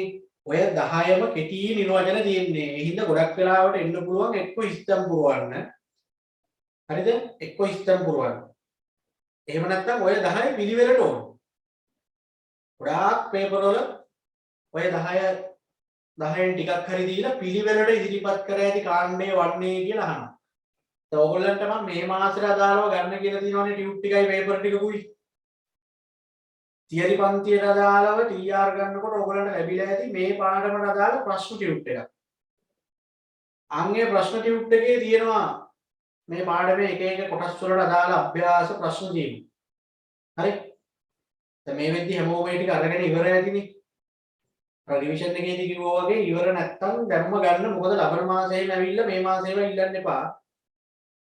එහෙම ගන්නවා නම් එතකොට මම අර කිව්වේ කලින් මාසේ ඒවා ඉල්ලනවා නම් ගෙවලා ගන්න වෙනවා. මොකද ආයතන වලින් එහෙම තීරණයක් කරන් තියෙන්නේ ළමයි මේ මාසයක් කර මාසයක් ටියුබ් ගන්නවා ඊළඟට ඇවිල්ලා ඊළඟ මාසේ ඒවා ඉල්ලනවා. දේවල් වලත් දෙමෝපියෝ කියනවා සල්ලි දුන්නා කියලා බලනකොට ඇවිල්ලා අරගෙන නැහැ. එහෙම ප්‍රශ්න ගොඩක් තියෙන හින්දා මේ කලින් මාසවලට ඊළඟ මාසෙදි දෙන්නේ නැහැ ලබන මාසෙ ඉඳලා. දෙනවා ඒ අදාළ මාසෙට ගෙවලා ගන්න පුළුවන්. අත කරන් දෙන්නේ නැහැ. එහෙනම් මේ මාසෙට අදාළ ටියුබ් ටික දැන් මේ දවස්වල ගන්න. කාට හරි එහෙම ආයතන වලට එන්න බැයි නම් කුරියර් කරලා ගෙන්න ගන්න විස්තර ටික දාන්න. හරි? මොකද නැත්තම් පස්සේ තරහ වෙන්න එපා දුන්නේ නැහැ අරකයි මේකයි කියලා කරන්න යන්න දෙන්න විදිහක් නැහැ. ආයතන වල ටියුබ් බාර දීලා තියෙන්නේ කලින් මාසවල ඒවා දෙන එකක් නැහැ ලබන මාසෙට. ඒවල තමයි ගන්න වෙන්නේ. එතකොට මම කිව්වේ සම්පින්ඩනය කියන වචනේ අන්ඩර්ලයින් කරගන්න. ඒ ඔය 10ක් තියෙනවනේ. දැන් ඔය 10ෙම ඒ එක එක ඒවා ටක් ගාලා මතක තියාගන්න ක්‍රමයක් එතකොට. සම්පින්ඩනය කියන වචනේ දැක්ක ගමන් මොන දැක්ම කියලා හිතාගත්තා හැකි. සම්පින්ඩනය කියන්නේ දැක්ම. උදාහරණයකට දැන් ලියන්න කලාපයේ විශිෂ්ටතම මූල්‍ය ආයතනය බවට පත් වීම. කලාපයේ විශිෂ්ටතම මූල්‍ය ආයතනය බවට පත් වීම. කලාපයේ විශිෂ්ටතම මූල්‍ය ආයතනය බවට පත් වීම.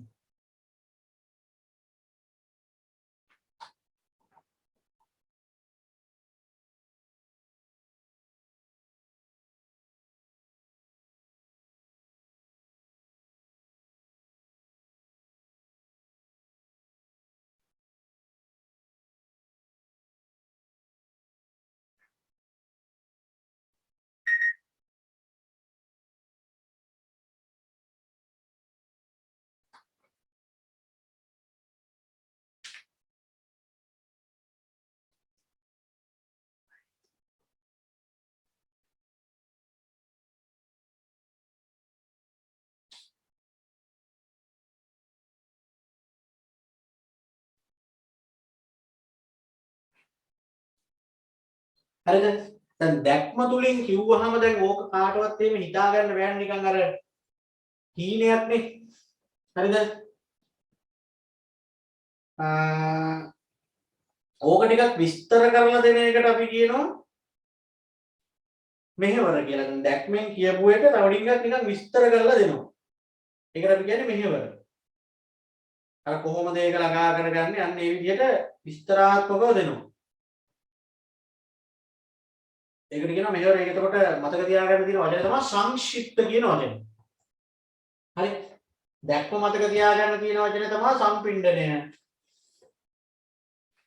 මෙහෙවර මතක තියාගන්න තියෙන වචනේ අර ටක් ගාලා හොයාගන්න තියෙන වචනේ තමයි සංක්ෂිප්ත කියන වචනේ. මෙහෙවර. ඒ කියන්නේ ආයතනයක් එතකොට අර කවදා හරි දවසක වගේ එකක් නෙමෙයි එතන තියෙන්නේ දිගු කාලය කියලා දාලා තියෙන්නේ.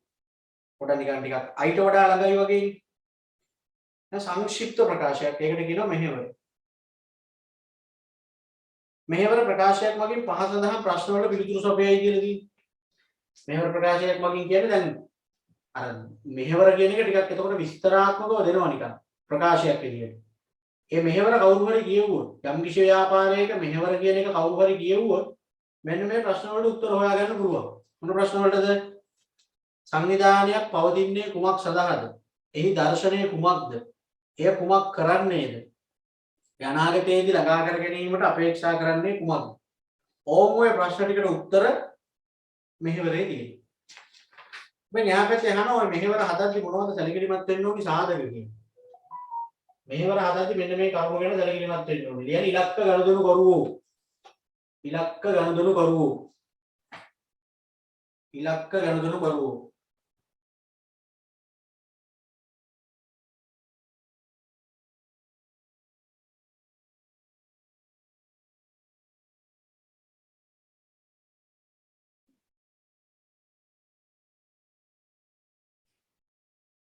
ව්‍යාපාරයේ ස්වභාවය. ව්‍යාපාරයේ ස්වභාවය.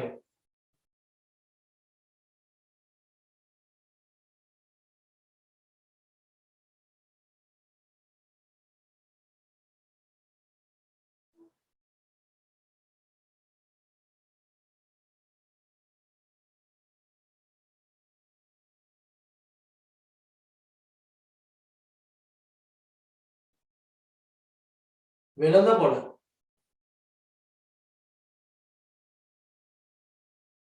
අපේක්ෂා කරන වර්ධනය.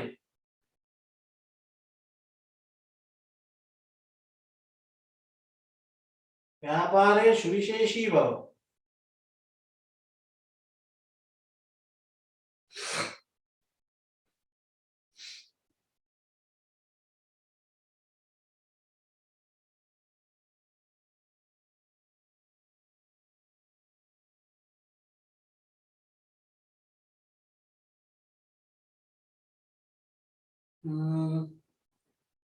සමාජ හා පරිසර හිතකාමී බව.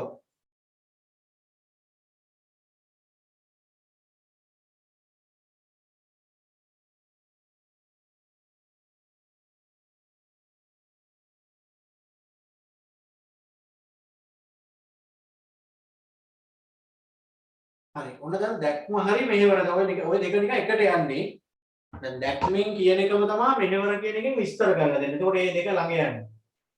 දැක්ම කියන්නේ සම්පූර්ණ කරලා දෙන එක. මෙහෙවර කියන්නේ දැක්ම තව ටිකක් විස්තර කරලා දෙන එක. හරිද? ඊට පස්සේ තියෙනවා පරමාර්ථ. දැක්මට පස්සේ මෙහෙවරට පස්සේ තියෙන්නේ මොකද්ද? පරමාර්ථ. පරමාර්ථ කිව්වහම මේ දෙක එකට යන්නේ. පරමාර්ථයි අරමුණුයි කියන්නේ. දැක්ම මෙහෙවර මේ දෙක හරි. පරමාර්ථ අරමුණු. ඒ දෙක මතක තියාගන්න ලේසි. දැන් මම මේ දැක්ම මතක තියාගන්න මොන වචනෙන්ද? සම්පින්ඩණය.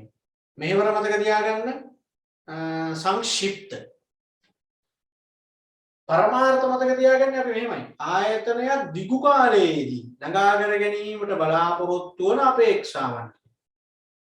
කොහොමද පරමාර්ථ මතක තියාගන්නේ? ආයතනයක් දිගු කාලයේදී ළඟා කර ගැනීමට බලාපොරොත්තු වන අපේක්ෂාවන්. එතන දිගු කාලය තමයි අන්ඩර්ලයින් වෙන්න ඕනේ වචනේ. දිගු කාලීන වශයෙන් ළඟා කරගන්න බලාපොරොත්තු වෙන අපේක්ෂාවන්. අපේක්ෂාවන් කියන්නේ ප්‍රතිඵලයක් වගේ කියන එක. ඒකෙම හීනයක් වගේ නෙමෙයි ප්‍රතිඵලයක්.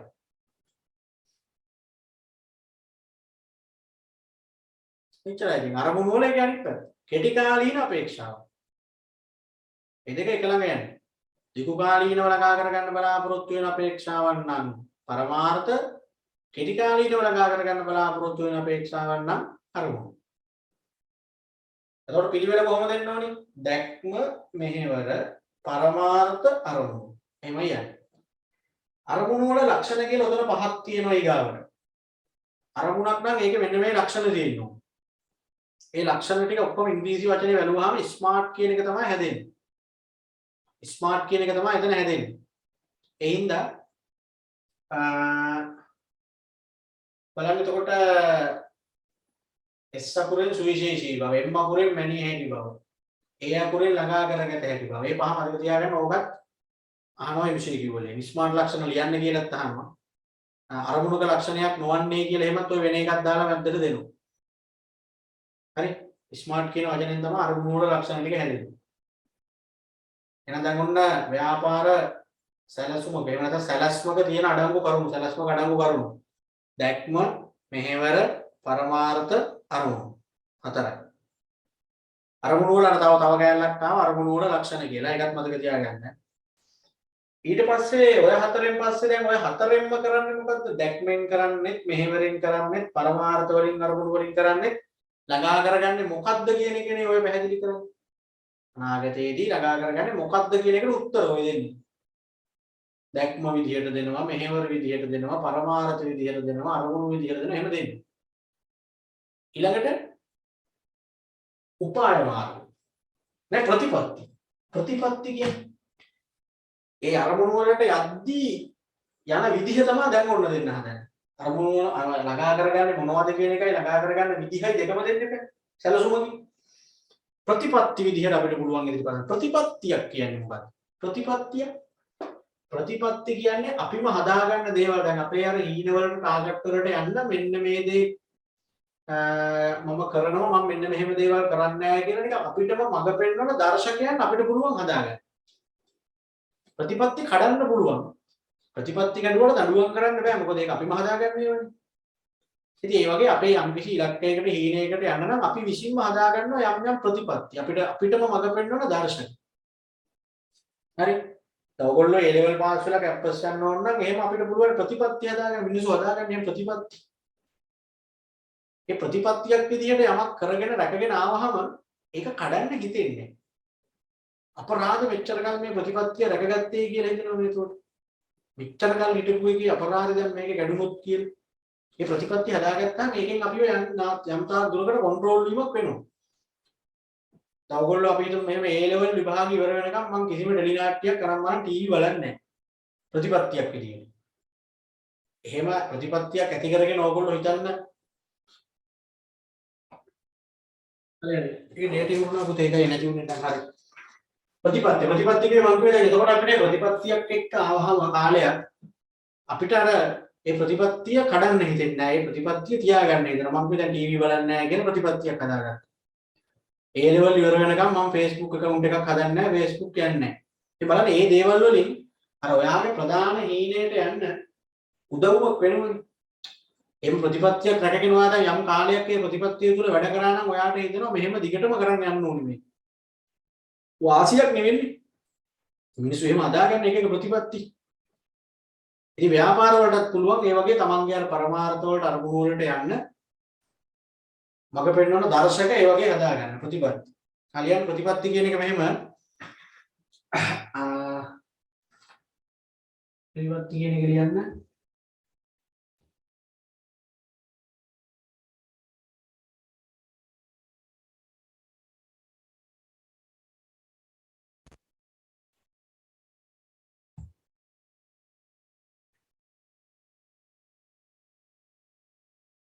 ස්ථාපිත කරගත් පරමාර්ථ අරමුණු ළඟා කර ගැනීමේදී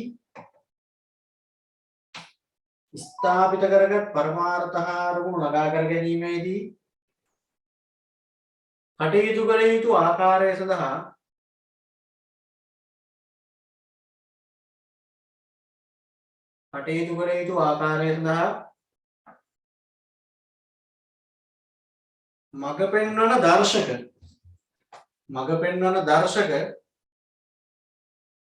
මඟ පෙන්වන දර්ශක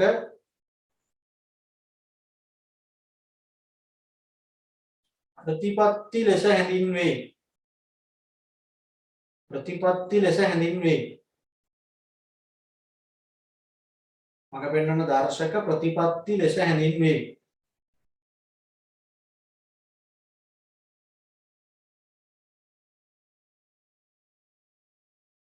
ඒ කියන්නේ අපි සේවකයෝ බඳව ගන්නකොට අපේ ප්‍රතිපත්තියක් හැටියට අපි දේශපාලනයට සේවකයෝ බඳව ගන්න නැහැ. ව්‍යාපාර වල මං කියන්නේ අන්න ඒ වගේ ප්‍රතිපත්ති හදා ගන්න පුළුවන්.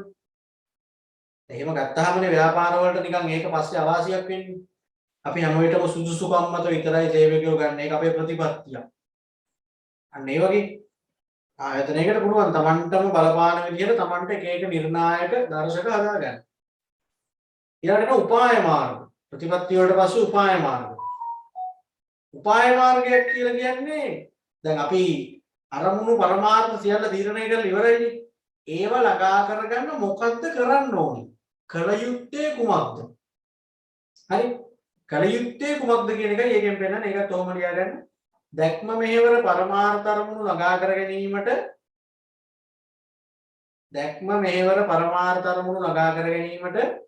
කල යුත්තේ කුමක්ද යන්න උපාය මාර්ග වලින් පෙන්눔 කරයි.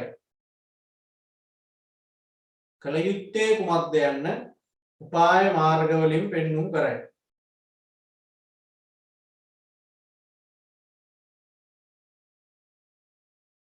දැන් ඔය ප්‍රතිපත්ති කියන එකේදී මතක තියාගන්න අන්ඩර්ලයින් කරගන්න අර මග පෙන්වන දර්ශක කියන එක. ඔය හැම එකේම එක එක අන්ඩර්ලයින් කරගෙන යාවියක්. ප්‍රතිපත්ති කියන එකේ ඔය අන්ඩර්ලයින් කරගන්න ඕනේ මග පෙන්වන දර්ශකයන් කියන එක. මග පෙන්වන දර්ශකයන් කියන එක. උපාය මාර්ගවල ඕගොල්ලෝ අන්ඩර්ලයින් කරගන්න කල යුත්තේ කුමක්ද? උපාය මාර්ග වලින් පෙන්වන්නේ කල යුත්තේ කුමක්ද කියන එක.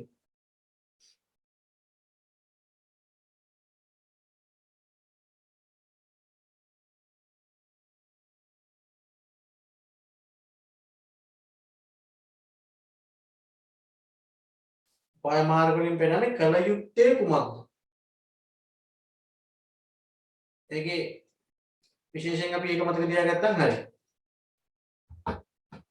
දැන් බලන්න ඔය දක්වා පිළිවෙල පොඩ්ඩක් බලන්න කොහොමද පිළිවෙලට එන්න ඕනේ කොහොමද ඔය ටික? දැක්ම මෙහෙවර පරමාර්ථ අරමුණු ප්‍රතිපත්ති උපාය මාර්ග. පිළිවෙල ඕනේ හැම වෙලේම ගොඩක් වෙලා අවුරුදු වල පිළිවෙල අහලා තිනවා. කොහොමද ආවේ? දැක්ම මෙහෙවර පරමාර්ථ අරමුණු ප්‍රතිපත්ති උපාය මාර්ග. දැක්ම කිව්වේ සම්පින්ඩණය කරලා දෙන එක. මෙහෙවර කිව්වේ සංක්ෂිප්තව දෙන එක. පරමාර්ථ කිව්වේ දිගු කාලීන අපේක්ෂාවයි. අරමුණු කියලා කිව්වේ කෙටි කාලීන අපේක්ෂාවයි. ප්‍රතිපත්ති කිව්වේ මඟ පෙන්වන දර්ශකයක්. උපාය මාර්ග කිව්වේ අර ටාගට් වලට යන්න මොකක්ද කරන්න ඕනේ කියන එක. කල යුත්තේ කුමක්ද කියන එක. කල යුත්තේ කුමක්ද කියන එක උපාය මාර්ග වලින් පෙන්නනවා. ඒක කරන්නේ කොහොමද කියන එක කරන විදිහ ක්‍රියාමාර්ග වලින් පෙන්නනවා. ඒ කියන්නේ ප්‍රොසීඩියර් එක කියලා අපි කියන්නේ. දැන් කරන්න ඕනේ මොකක්ද කියන එක තමයි උපාය මාර්ගය කියන්නේ. මොකක්ද කියන එකනේ. ඒක කරන විදිහ මෙන්න මේ විදිහට තමයි ඒක කරන්න කියලා පැහැදිලි කරගන්න බෑ. ප්ලෑන් එකේ තියෙන්න බෑ කරන විදිහ. ඒක තමයි ක්‍රියාමාර්ග කියන්නේ. එහෙනම් ක්‍රියාමාර්ග කියන එක කියන්නේ මෙහෙම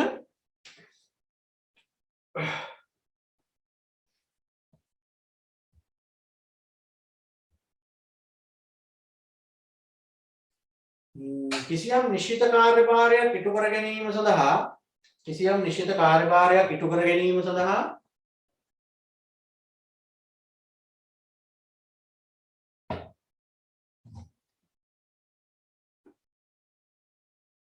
අනුගමනය කිරීමට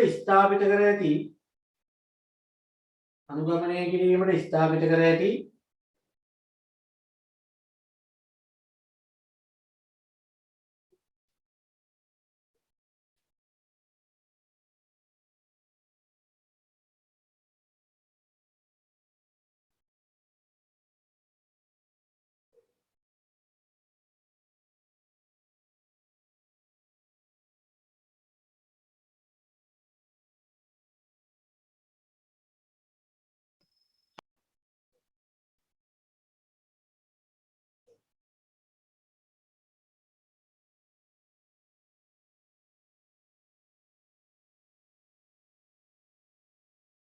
පියවර සමූහයක් ක්‍රියාමාර්ග ලෙස හැඳින්වෙයි.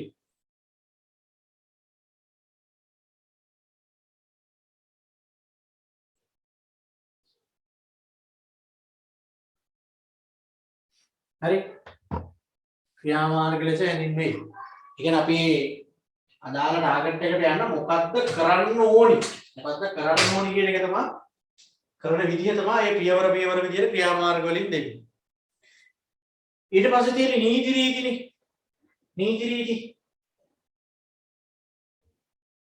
නීති කියන එක දැන් ඔබ දීලා තියෙනවානේ. නීති රීති කියන ක්‍රියාමාර්ග වල එතකොට පියවර සමූහය කියන එක අන්ඩර්ලයින් කරගන්න. පියවර සමූහයක් කියන එක අන්ඩර්ලයින් කරගන්න.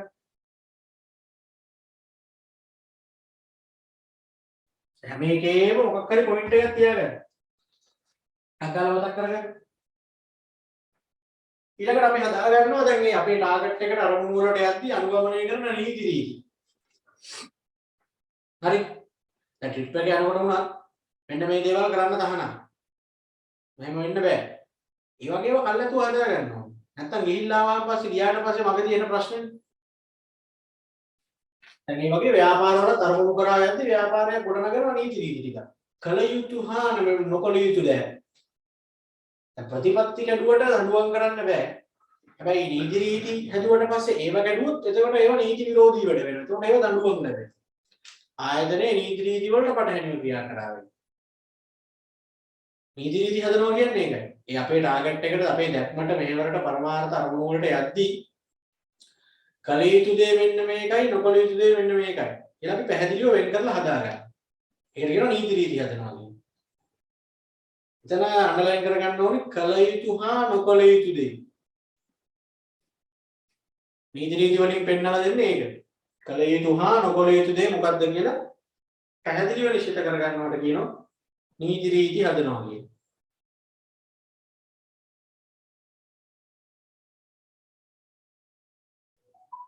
හරිද? ඊට වැඩසටහන් කියලා කියන්නේ දැන් මේ අපේ හිතාගෙන ඉන්න දේවල් ළඟා කර ගනිද්දී ඒ සඳහා එක එක ඒවාට ඕනි කරන සම්පත් මොනවද ඒ සම්පත් සපයගන්නේ කොහොමද ඒ වගේ ප්‍රෝග්‍රෑම් හදන්න ඕනේ. ඒ ටාගට් එකට යනවා නම් මෙන්න මේ සම්පත් මේ විදිහට ගන්න කියලා වැඩසටහන. ඊට ව්‍යාපෘති ප්‍රොජෙක්ට් හදනවා කියලා කියන්නේ. ඒ කියන්නේ දැන් අපි මේ අපේ දැක්ම කරා මෙහෙවර කරා පරමාර්ථ අරමුණු කරා යනකොට අපිට ඉස්සරහට එන්න පුළුවන් ගැටලු අපි කල්ැතුව හඳුනගෙන ඒ ගැටලු වලට මෙන්න මේවා තමයි විසඳුම් කියලා විසඳුම් කල්ැතුවම හදා ගන්නවා. ඉතින් බලන්න ඔය දේවල් ටික ඔය විදිහට කරලා වැඩ කරනවා නම් අසාර්ථක වෙයිද කියලා. ඉස්සරහා තියෙන ගැටලු ඒ පොඩි පොඩි ගැටලු වලට විසඳුම් පවා වර්තමානයේ නිශ්චිත විසඳුමක් ඒවලට කල්පනා කරන්න දෙයක් නැහැ. දැන් මොකද කරන්න එක ගන්න. මේ ගැටලු ආවොත් මේකයි විසඳුම. මේ ගැටලු ආවොත් මේකයි විසඳුම. ඒව පවා හදලා තියෙන ප්‍රොජෙක්ට් එක කියන්නේ ඒකයි. ව්‍යාපෘතිය කියන්නේ ඒකයි. ව්‍යාපෘතිය කියලා කියන්නේ කිසියම් විශේෂිත වූ ගැටලුවක්. කිසියම් විශේෂිත වූ ගැටලුවක් කොහොමද දාන ප්‍රශ්නයක් විසඳීම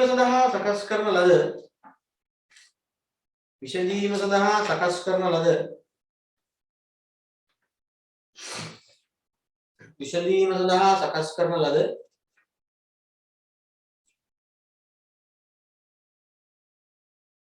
විශේෂිත ඒකීය විසඳුම. එතනින් ඉවර කරන්න. විශේෂිත ඒකීය විසඳුම වේ. එතනින් ඉවර කරන්න.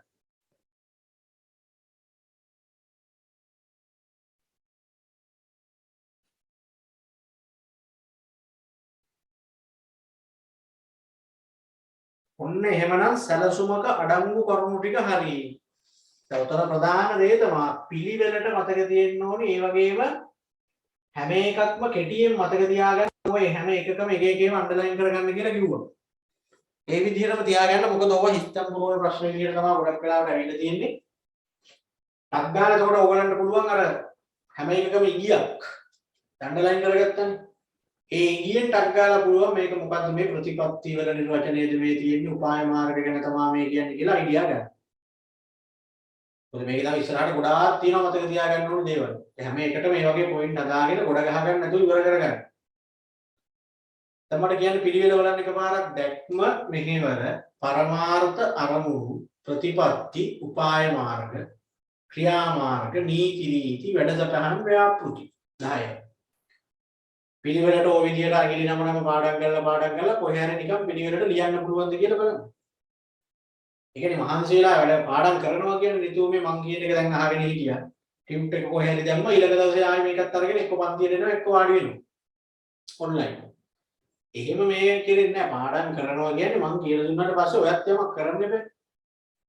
ඉතින් ඔය ටික කීප සැරයක් කියලා මතක තියාගන්න. සැලසුම් කරන්නේ පියවර එතන තියෙනවා 9. හරි. ඔතන හොඳම ලේසිම ක්‍රමය තමයි VS පාඩම් කරනකොට තව කෙනෙක්ට උගන්වනවා වගේ ශබ්ද නගලා ඔය ටික ඔය විදිහට උගන්වන්න ගන්නවා. මම ඒ දවස්වල පාඩම් කරේ එහෙම තමයි.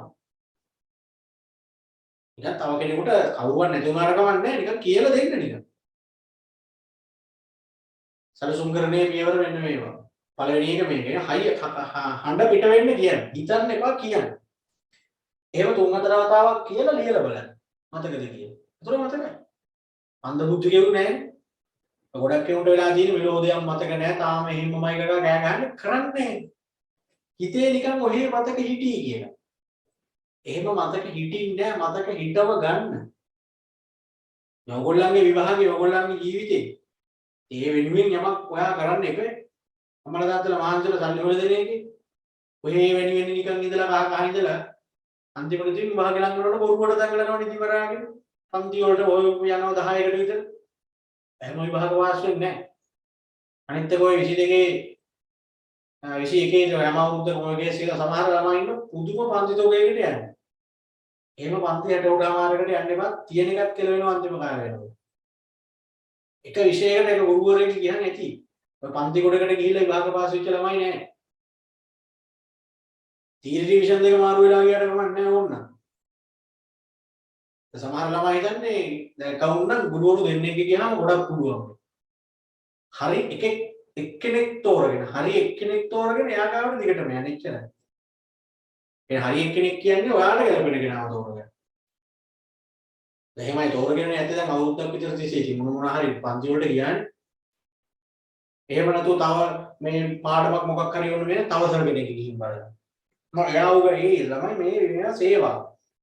එක එක්කෙනා කරන්නේ එක එක ඒ Tamanට ආවේනික ක්‍රම වල. දැන් මගේ ක්‍රමයට නෙමෙයි තවත් ගුරුවරයෙක් ඔය පන්ති වල උගන්වන්නේ පේපර් හදන්නේ ඒ වගේ මගේ ක්‍රමය ඕක. මගේ ක්‍රමය හරියනවනම් ඔයා ඒත් එක්ක කියන වැඩ ටික කරා නම් එච්චරයි. ළමයි හිතන්නේ ළමයින්ට විභාගය වල ලකුණු අඩු වුණාම එහෙම නැත්නම් උගන්වන්නේව මතක නැති වුණාම ආයි අහනකොට මතක නැති වෙනකොට ගුරුවරයා ගැඹුරු වෙන්නත් පුළුවන් කියලා දෙන විදිහත් එක්ක. හැබැයි කියලා දෙන වෙලාවේ තේරිලා පස්සේ මතක නැත්නම් ඒ ගුරුවරයා ගැඹුරු නෙමෙයි. කියලා දෙන වෙලාවේ හොඳට තේරුණා. පස්සේ මතක් කරාට මතක් වෙන්නේ නැත්නම් ඒක ඔයාගේ ගැඹුරක්. ඒ කියන්නේ ඔයා ඒක මතක මතකේ රඳව ගන්න මුකුත් කරලා නැහැ. කිසිම ළමෙක්ට මම මේ කියන එක මෙහෙම මතක හිටින ළමයි නේ. එහෙනම් ඒක විශේෂ හැකියාවක් වෙන්න ඕනේ මොකක් හරි. නිතර නිතර මේවා බලන නිතර නිතර මේවා කටින් කියන මේවා නිතර නිතර ලියන අයට මතක හිටිනවා. දැන් මට ඒ ඉන්න කාලේ මෙහෙම මතක තිබ්බේ නෑනේ. දැන් ළමයින්ට උගන්නලා මේවා ඉතින් ටට්ටක් ගාලා මතක් වෙනවා. ඉතින් ඒක ඔයාටත් වෙනවා. ඔයා අවුරුදු ගානක් කරන්න ඕනේ නෑ. ඔයා නිකන් ගෙදර ඉන්න හැම වෙලාවකම ඔය ටික කියන්න. කටින් ශබ්ද නගලා කියන ගමන් කරන්න. ආඹුලේ දොර වහගෙන එහෙම නැත්නම් ටිකක් පොඩ්ඩක් ඈතකට ගිහිල්ලා නිකන් මහා හයියෙන් ඕනේ නෑ. නිකන් සද්ද පිට වෙන්න කියන්නේ. සමහර අය කරන්නේ බලාගෙන හිතනවනේ ඔහොම හිතනකොට මතකයි වගේ. ලියාගන්න ගියාම එන්නේ නෑ. මේ පිට වෙන්න ඕනේ සද්ද.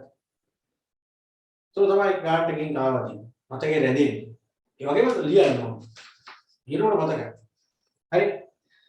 හරි. එහෙනම් ඔන්න සැලසුම්කරණයේ පියවර ටික හරි සැලසුමක අඩංගු කරුණු ටික හරි. අපෙන් අහන සැලසුම්කරණයේ ප්‍රයෝජන. ඔක එක එක විදිහට ඉතින් එන්න පුළුවන්. ප්‍රයෝජන කියලා අහන්න පුළුවන්. සැලසුම්කරණයේ වාසි කියලා අහන්න පුළුවන්. සැලසුම්කරණයක් අවශ්‍ය වන්නේ ඇයි කියලා අහන්න පුළුවන්. සැලසුම්කරණයක වැදගත්කම මොකක්ද කියලා අහන්න පුළුවන්. එහෙම නැත්නම් ටික වැල්වට අරන් දෙන්නත් පුළුවන්. ඔයගොල්ලෝගේ තාත්තා ව්‍යාපාරයක් කරනවා. එයා පුරුදු වෙලා තියෙන්නේ හැම වෙලේම අවස්ථානුකූලව කටයුතු කරන්න. ඔයා මැනේජ්මන්ට් උපාධියක් කරලා ඉන්න කෙනෙක්. ඔයා කොහොමද සැලසුම්කරණයක තියෙන වැදගත්කම තාත්තට පැහැදිලි කරන්නේ කියලා අහන්න. එතකොට තියෙන සැලසුම්කරණයේ තියෙන වාසි ටික. සැලසුම්කරණයක් ඇතුව වැඩ කරාම තියෙන ප්‍රයෝජන ටික තාත්තට පැහැදිලි කරන්න. මෙන්න මේ ප්‍රයෝජන තියෙනවා කියලා තමයි ලියන්නේ. හරි. ප්ලෑන් කරලා වැඩ කරාම තියෙන ප්‍රයෝජන මොනවද කියලා නහන්න. ලියන්න.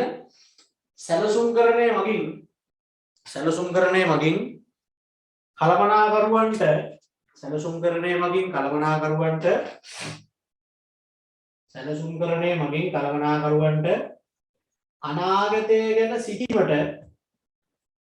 අනාගතය ගැන සිතීමට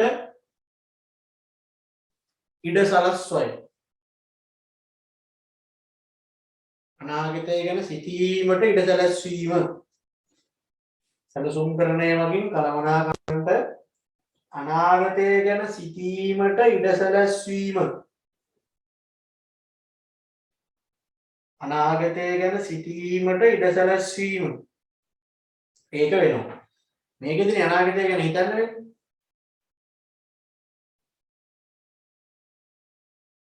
එතකොට අනාගත අවිනිශ්චිතතාවලට හා ගතික පරිසරයට සාර්ථකව මුහුණ දීමට ස්ලයිඩ් එකේ දාලා තියෙන්නේ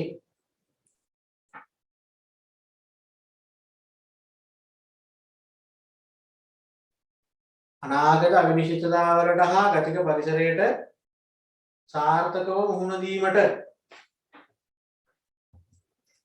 සාර්ථකව මුහුණ දීමට එළමයි මේකෙදි තනිකර අනාගත අවිනිශ්චිතතාව ටික කල්ලාතුව හඳුන ගන්නවනේ.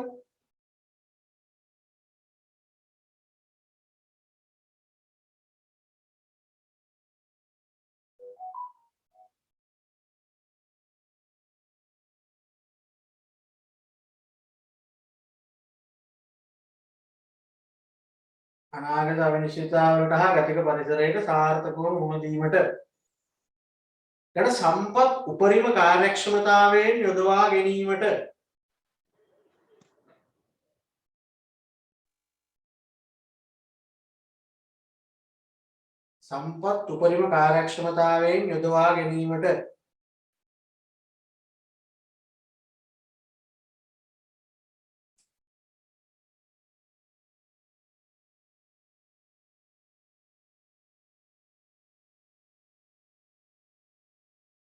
සමහර මිනිස්සුන්ට සම්පත් නැතුව නෙවෙයිනේ තියෙන්නේ. ඒ සම්පත් තියද්දි ඒවයින් හරියට ප්‍රයෝජනයක් ගන්නෙ නැහැ. ඒ කියන්නේ සම්පත් ඔහේ පාවිච්චි කරනවා ප්ලෑන් කරලා පාවිච්චි කරන්නේ නැහැ. එවලට අවස්ථානුකූලව සම්පත් පාවිච්චි කරන්න ගියාම අන්තිමට ඉතින් මේ සම්පත් අපතේ ගිහිල්ලා ඒවයින් ගන්න තියෙන උපරිම ප්‍රයෝජනෙ ඇවිල්ලත් නැහැ අපි දන්නෙත් නැහැ. ඊළඟට පාලනයට පහසුකම් සැලසීම. මේක ලියුවද? ඒ සැලසුම්කරණය කරොත් තමයි පාලනය කරන්න පුළුවන්. ඒකයි කියන්නේ. පාලනයට පහසුකම් සැලසීම.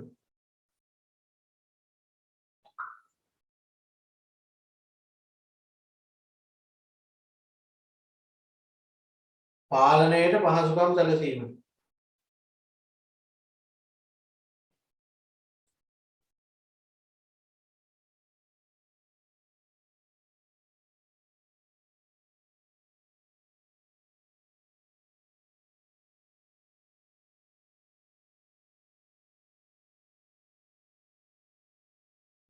ඊළඟට අපි දැන් ඔතන ටිකක් කෙටියෙන් බලලා ලියාගමුකෝ. ආයතනයේ අඛණ්ඩ පැවැත්ම හා වර්ධනය තහවුරු කර ගැනීමට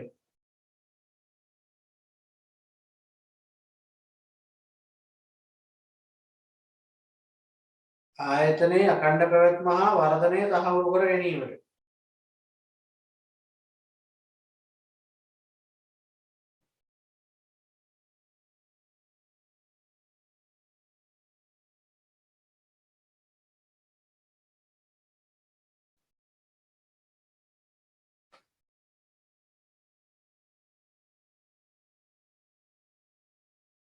ඒක හොඳට ප්ලෑන් කරලා වැඩ කරනවා නම් හැම වෙලේම ආයතනයේ අඛණ්ඩ පැවැත්මක් ඇති වෙනවා. ඒක දිගට ඉන්න පුළුවන්. ඒ වගේම වර්ධනයකුත් වෙනවා.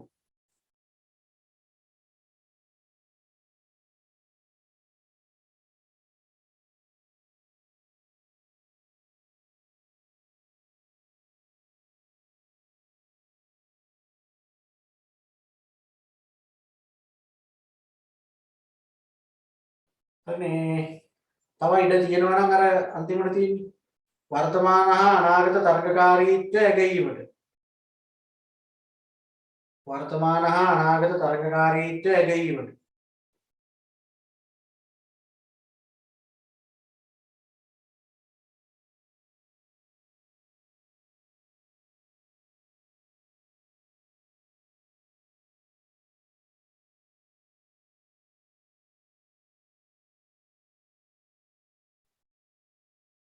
අපි ප්ලෑන් කරලා වැඩ කරාම අපිට පුළුවන් අපි දැන් හිටපු තත්ත්වයයි අනාගතයේ ඉන්න තත්ත්වයයි කියන එක අනාගතයට ගිහින් අපි දැන් ප්ලෑන් කරලානේ තියෙන්නේ. මෙහෙම කරනවා අරහෙම කරනවා කියලා. ඒත් අපිට පුළුවන් ගිහිල්ලා බලන්න දැන් අපි ප්ලෑන් කරපු විදිහට වැඩේ වුණාද කියලා. ඉතින් ඕවා ලියන පේපර් එකේ ඉන්නේ ඕවා MCQ වල ඉන්නේ නැහැ. සාමාන්‍ය ප්‍රයෝජන ලියන්න වැදගත්කම් ලියන්න කියලා ඒවා එනවා නම් එන්නේ ලියන පේපර් එකේ. සැලසුම්කරණයේ ඇති වැදගත්කම සැලසුම්කරණයේ ප්‍රයෝජන ඕවා ප්ලෑන් කරලා වැඩ කරාම මොකක්ද ඇති වාසිය කියන්නේ. ඊට තව එක කාරණාවක් තියෙනවා මේකත් අපි කතා කරගෙන තියෙන්නේ අනිත් පන්ති වල. ඇතැම් ආයතන සැලසුම්කරණය නොකිරීමට හේතු. එච්චරයි. ඒ කියන්නේ ඇයි සමහර දැන් ඔය වගේ වාසිය තියෙනවා කියලා දැන් අපි ලියාගත්තා. ප්‍රතිලාභ වැදගත්කම් වාසි තියෙනවා. එහෙම තියද්දි සමහර අය සැලසුම් කරන්නේ කියන දේ කරන්නේ නැහැ. ඇයි අහනවා කරන්නේ නැත්තේ? ප්ලෑන් කරලා වැඩ කරන්නේ නැහැ ගොඩක් අය. ඇයි මේ ප්ලෑන් කරලා වැඩ කරන්නේ නැති වෙන්නේ හේතු?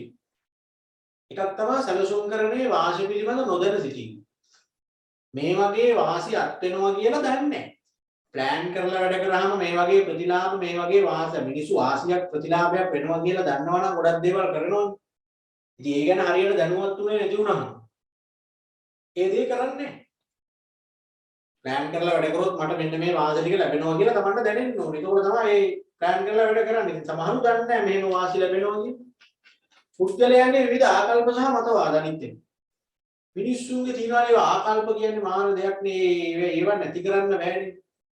ඒවන පවුලෙන් පරිසරය තුලින් අර අපි හැදෙන වැඩෙන පරිසරයෙන් ආගම් එක්ක සංස්කෘතියත් එක්ක තියෙන දේවල් හදවතට එන දේවල්.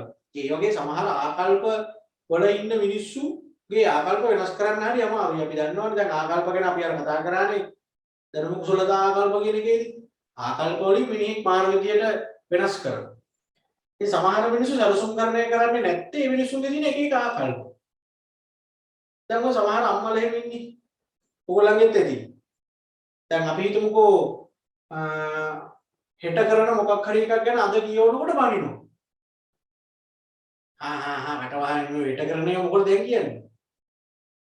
මම කියන්නේ හෙට කරන එක අද කියන්න දෙන්නේ නැහැ. අද හිතන්න එපා කියලා නේ කියන්නේ. ඒ ඉස්සරහදී කරන්න තියෙන දේවල් එහෙම අපි කියන්නේ නිකන් අර එහෙම නිකන් කට වරද්ද ගන්න එපාලු. එහෙම මොනවද එහෙම වෙන්නේ? දැන් රත්නපුරේ මිනිස්සුන්ගේ ඔක ලොකුවටම තියෙනවා. සමන්දේයන්ගේ අඩවියේ කියලා කරන්න බෑ කියන්නේ. ඒ කියන්නේ මේ සමන්දේයෝ බලා ගන්න සීමාවේ මුකුත් කියලා කරන්න බෑලු. ඉතින් එතකොට මේ අඩවියේ කළමනාකරුවෙක්ට සැලසුම් කරන එක නැහැද? බෑනේ ඉතින් සමන්දේයෝ දෙන්නේ නැහැ. ඒ අනාගතේ කරනේවා දැන්ම කිව්වොත් එහෙම කරන්න දෙන්නේ නැහැලුනේ. ඒ වගේ ආකල්ප තියෙන මිනිස්සු ඉන්නවා. ඉතින් ඔය විදිහේ දැන් ඔය අම්මලා එහෙම ඉන්නේ ගමනක් යනකොට එන වෙලාව කියන්න එපාලු. හෙට කරන්නේ වද කියන්න එපාලු. ඒ එවෙලට බලාගමු ඕවා දැන් කියවන්න එපා. ඕවයි මම කට කියවන්න නැතුව කොහොම කියන්නේ? ඉතින් එහෙම කරනකොට ළමයි සැලසුම් කරන්නේ කොහොමද? හරි? ඒ සැලසුම් කරන්නේ කරන්නේ බෑ. ඒක සැලසුම් කරන්නේ හෙට නෙමෙයි ජීවිත කාලෙම කරන දේවල් වර්තමානයේ තීරණය කරන්න කියලා මේකෙදි කියන්නේ. ඒක ඔය වගේ ආකල්ප තියෙන මිනිස්සු ඒව කරන්නේ. කරන්න නිකන් හොඳ නැහැ කියලා හිතන්නේ. ඒවත් බලපාන ඔය සැලසුම් කරන්නේ නොකරන. සම්පත් සීමිත වීම ආයතනයේ ගොඩා වීම. අනික ඉතින් ආයතනයේ ගොඩක් පොඩි නම් එහෙම ප්ලෑන් කර දඟලන්න දෙයක් නැහැ. සම්පත් එහෙමත් නැත්තම් Taman ඕමනා තරමකට සම්පත් නැත්තම් එහෙමත් ඕනේ නැහැ නේ ප්ලෑන් කරන්න. පොඩි නම් Tamanගේ මේ ආයතන දැන් මම යම් කිසි එක පන්තියක් විතරයි කරන්නේ. ඒකේ ළමයි 20ක් විතර ඉන්නේ. වෙන කොහෙවත්ම මේ වෙන කිසිම ආයතනයක කරන්නෙත් නැහැ. වෙන පන්ති කරන්නෙත් නැහැ. ඉතින් මට ඕක මහලුකට ප්ලෑන් කරන්න දෙයක් නැහැ නේ. එකයි නේ. දැන් එහෙම නැහැනේ ආයතන තුනක්. ළමයි කණ්ඩායම් එක එක විදිහේ ගෲප් ක්ලාස් කියයි, හෝල් ක්ලාස් කියයි, ලයිව් මේ ඔන්ලයින් ක්ලාස් උයි, ෆිසිකල් ක්ලාස් උයි. එතකොටනේ පැටලෙන්නේ සේරම. එතකොට ඉතින් ප්ලෑන් කරලා කරන්න වෙනවා. කල්ැතුව තීරණය කරලා කරන්න වෙනවා. දැනුත් මේ පැටලෙලා තියෙන්නේ ඒකේ. දැනුත් පැටලෙලා තියෙන්නේ. ඇයි ඉතින් ෆිසිකල් පන්තියේ කරලා නවත්තපු තැන කොතනද ඔන්ලයින් එක සමහරවිට ෆිසිකල් පන්තියේ කරලා ඒ සතිය ඔන්ලයින් එක දාගෙන ඉන්නවනේ එදාට බොරුව. එක්කෝ කරන්ට් එක යනවා. මොන්නේ එදාට කරන්න බැරි වෙනවා. ආයෙ දවසක් දාගන්න ගියාම ළමයින්ට ඉකෝන් පන්තිය, කවුන් පන්තිය අනම්මනම් ඔන්න ක්ලාස් වෙනවා. ඒකයි අර වැඩ වැඩි වෙනකොට තමයි සැලසුම් කරන්නේ ඕනේ. ඉතින් වැඩ අඩුයි නම් ආයතනයේ ගොඩක් පොඩි නම් තමන්ගේ ව්‍යාපාරයේ බිස්නස් එක ඉතා කුඩා පරිමාණ නම් ප්ලෑන් කරන්න ඕනේ නැහැ. ඉතින් සමහරව ප්ලෑන් කරන්නේ නැත්නම් ඒකයි. ප්ලෑන් කරලා කරන්න දෙයක් නැහැ ඒකයි. සමහර කල්පනාකරුවන් ඒ අවස්ථාවටම කටයුතු කිරීමට හුරු වී තිබීම. දැන් මිනිස්සුන්ගේ වැරදි හදන්න පුළුවන්. පුරුදු හදන්න අමාරුයි. පුරුදු වෙලා තියෙන විදිහ. දැන් වම් අතින් කනේ ගෙට්ට එකපාරට දකුණෙන් කනකොට උඩ කන්න බෑනේ. වමෙන් ලියන එකට දකුණෙන් ලියපන් කොට ලියන්න බැරි පුරුදු වෙච්ච හැටි. ඉතින් සමහර මිනිස්සුත් ඉන්නවා හැම වෙලේම අර අවස්ථානුකූලව වැඩ කරලා තමයි පුරුද්ද තියෙන්නේ. කල්ැතුව තීරණය කරලා එහෙම කරලා පුරුද්දක් නැහැ. දැන් ළමයිත් ඉන්නේ එහෙම මට නම් කල්ැතුව පාඩම් කරාට හරියන්නේ නැහැ නිකන් හෙට විභාගේ කියලා අද කරනකොට තමයි මතක හිටින්නේ. එහෙම කියන්නේ ඒ පුරුදු වෙලා තියෙන්නේ අවස්ථානුකූලව වැඩ කරලා නම් එහෙම මිනිස්සු සැලසුම් කරන්නේ නැහැ. හරිනේ. තමාගේ දුර්වලතා හෙළිවේ යන බිය නිසා සමහර මැනේජර්ලා ප්ලෑන් කරන්නේ නැත්තේ යන්නේ ඒකයි. දැන් ප්ලෑන් කරනවා කියන්නේ අනාගතේ කරන ඒවා වර්තමානයේ කියන්නේ බෑ. කියලා කරගන්න බැරි වුණොත් එහෙම ලැජ්ජයි. එහෙනම් පාඩුවේ ඉන්නවා. ඉඳලා ඊට පස්සේ දැන් උනාට පස්සේ කියනවා මොකක් හරි මං එහෙම තමයි හිතන් හිටියේ. හිතන් හිටියේ ඒ විදිහට කියලා පස්සේ කියනවා.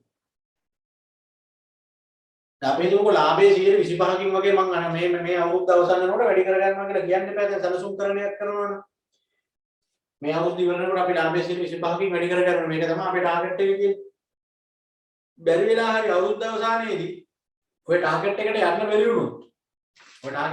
බැරි වුණොත් නිකන් අර යාගේ හිතේ තියෙන මට මේ මං හිතපු දැනට මට යා ගන්න බැරි වුණා මං ෆේල් වුණා කියන එක හිතේ තියෙනවා. අර අනිත් අය මුකුත් මූණට නොකියුවත් නිකන් යාට ඊයේ ලැජ්ජාවක් වගේ එනවා. දැන් මං ගෝකට ජනවාරි ඉඳලා මං බලාපොරොත්තු වෙන පේපර් 20ක් කරන්න. දැන් බැරි වෙලා හරි මට කරගන්න පුළුවන් වෙන්නේ 18යි කියන්නකො. ඕක ළමයි මට කියන්නේ නැහැ. ළමයි කියන එකක් නැහැ. අයියෝ ඔයා 20ක් කරන්නම් කිව්වට ඔයාලට පුළුවන් වුණේ 18යි එහෙම කියයිද? එහෙම කියන්නේ නැහැ. ඒ වුණාට මගේ හිතේ තියෙනවා මම මුන්ට කිව්වා 20ක් කරනවා කියලා 18යි කරේ ඉතුරු දෙක අමතකද දන්න එහෙම බෑ. ඒක මගේ හිතේ තියෙනවා මම එහෙම නැතුව මෙහෙම කරනවා. සද්ද නොකර ඉඳලා මම 15ක් විතර කරලා මම කියනවා මම පේපර් 10ක් විතර කරන්න හිතන් හිටියේ මොන කොහොම හරි 15ක්ම කරා කියලා කියනවා. ඒකයි මේ සමහරුගේ ක්‍රමය.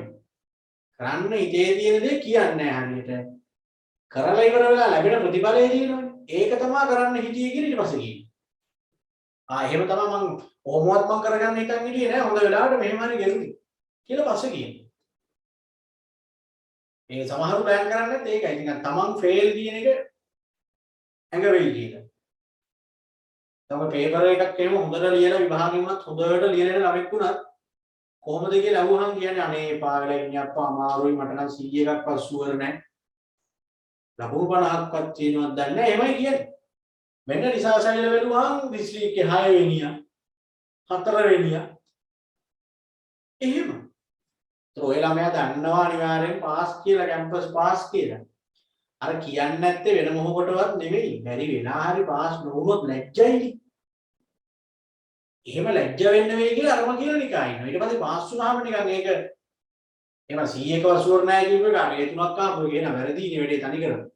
එහෙනම් පේපර් බලන්නේ උණ්ඩ වැරදිලා වෙන්න ඕන. එහෙම නෙවෙයි. පස්සේ නිකන් ඒක එහෙමයි කියලා නිකන් ඉන්නවා. ඒ ගොඩක් අය වෙන්නේ ඒකයි. අර අනාගතේ කරන ඒවා කරන්න හිතන් ඉන්න ඒවා කියන්නේ නැත්තේ තමන්ට ඒක කරගන්න බැරි වුණොත් නිකන් තමන් ෆේල් වගේ එකක් වෙනවා. ඒකයි. හරි. එහෙනම් ඔන්න ඔතෙන්ට යනකම් තමයි දැන් අපි සියලුම පන්ති වල කරලා නවත්තලා තියෙන්නේ. බලංගොඩ රත්නපුර ෆිසිකල් පන්ති වල අයිස්සාවල ෆිසිකල් පන්ති වල ඔතෙන්ට කරලා තියෙන්නේ.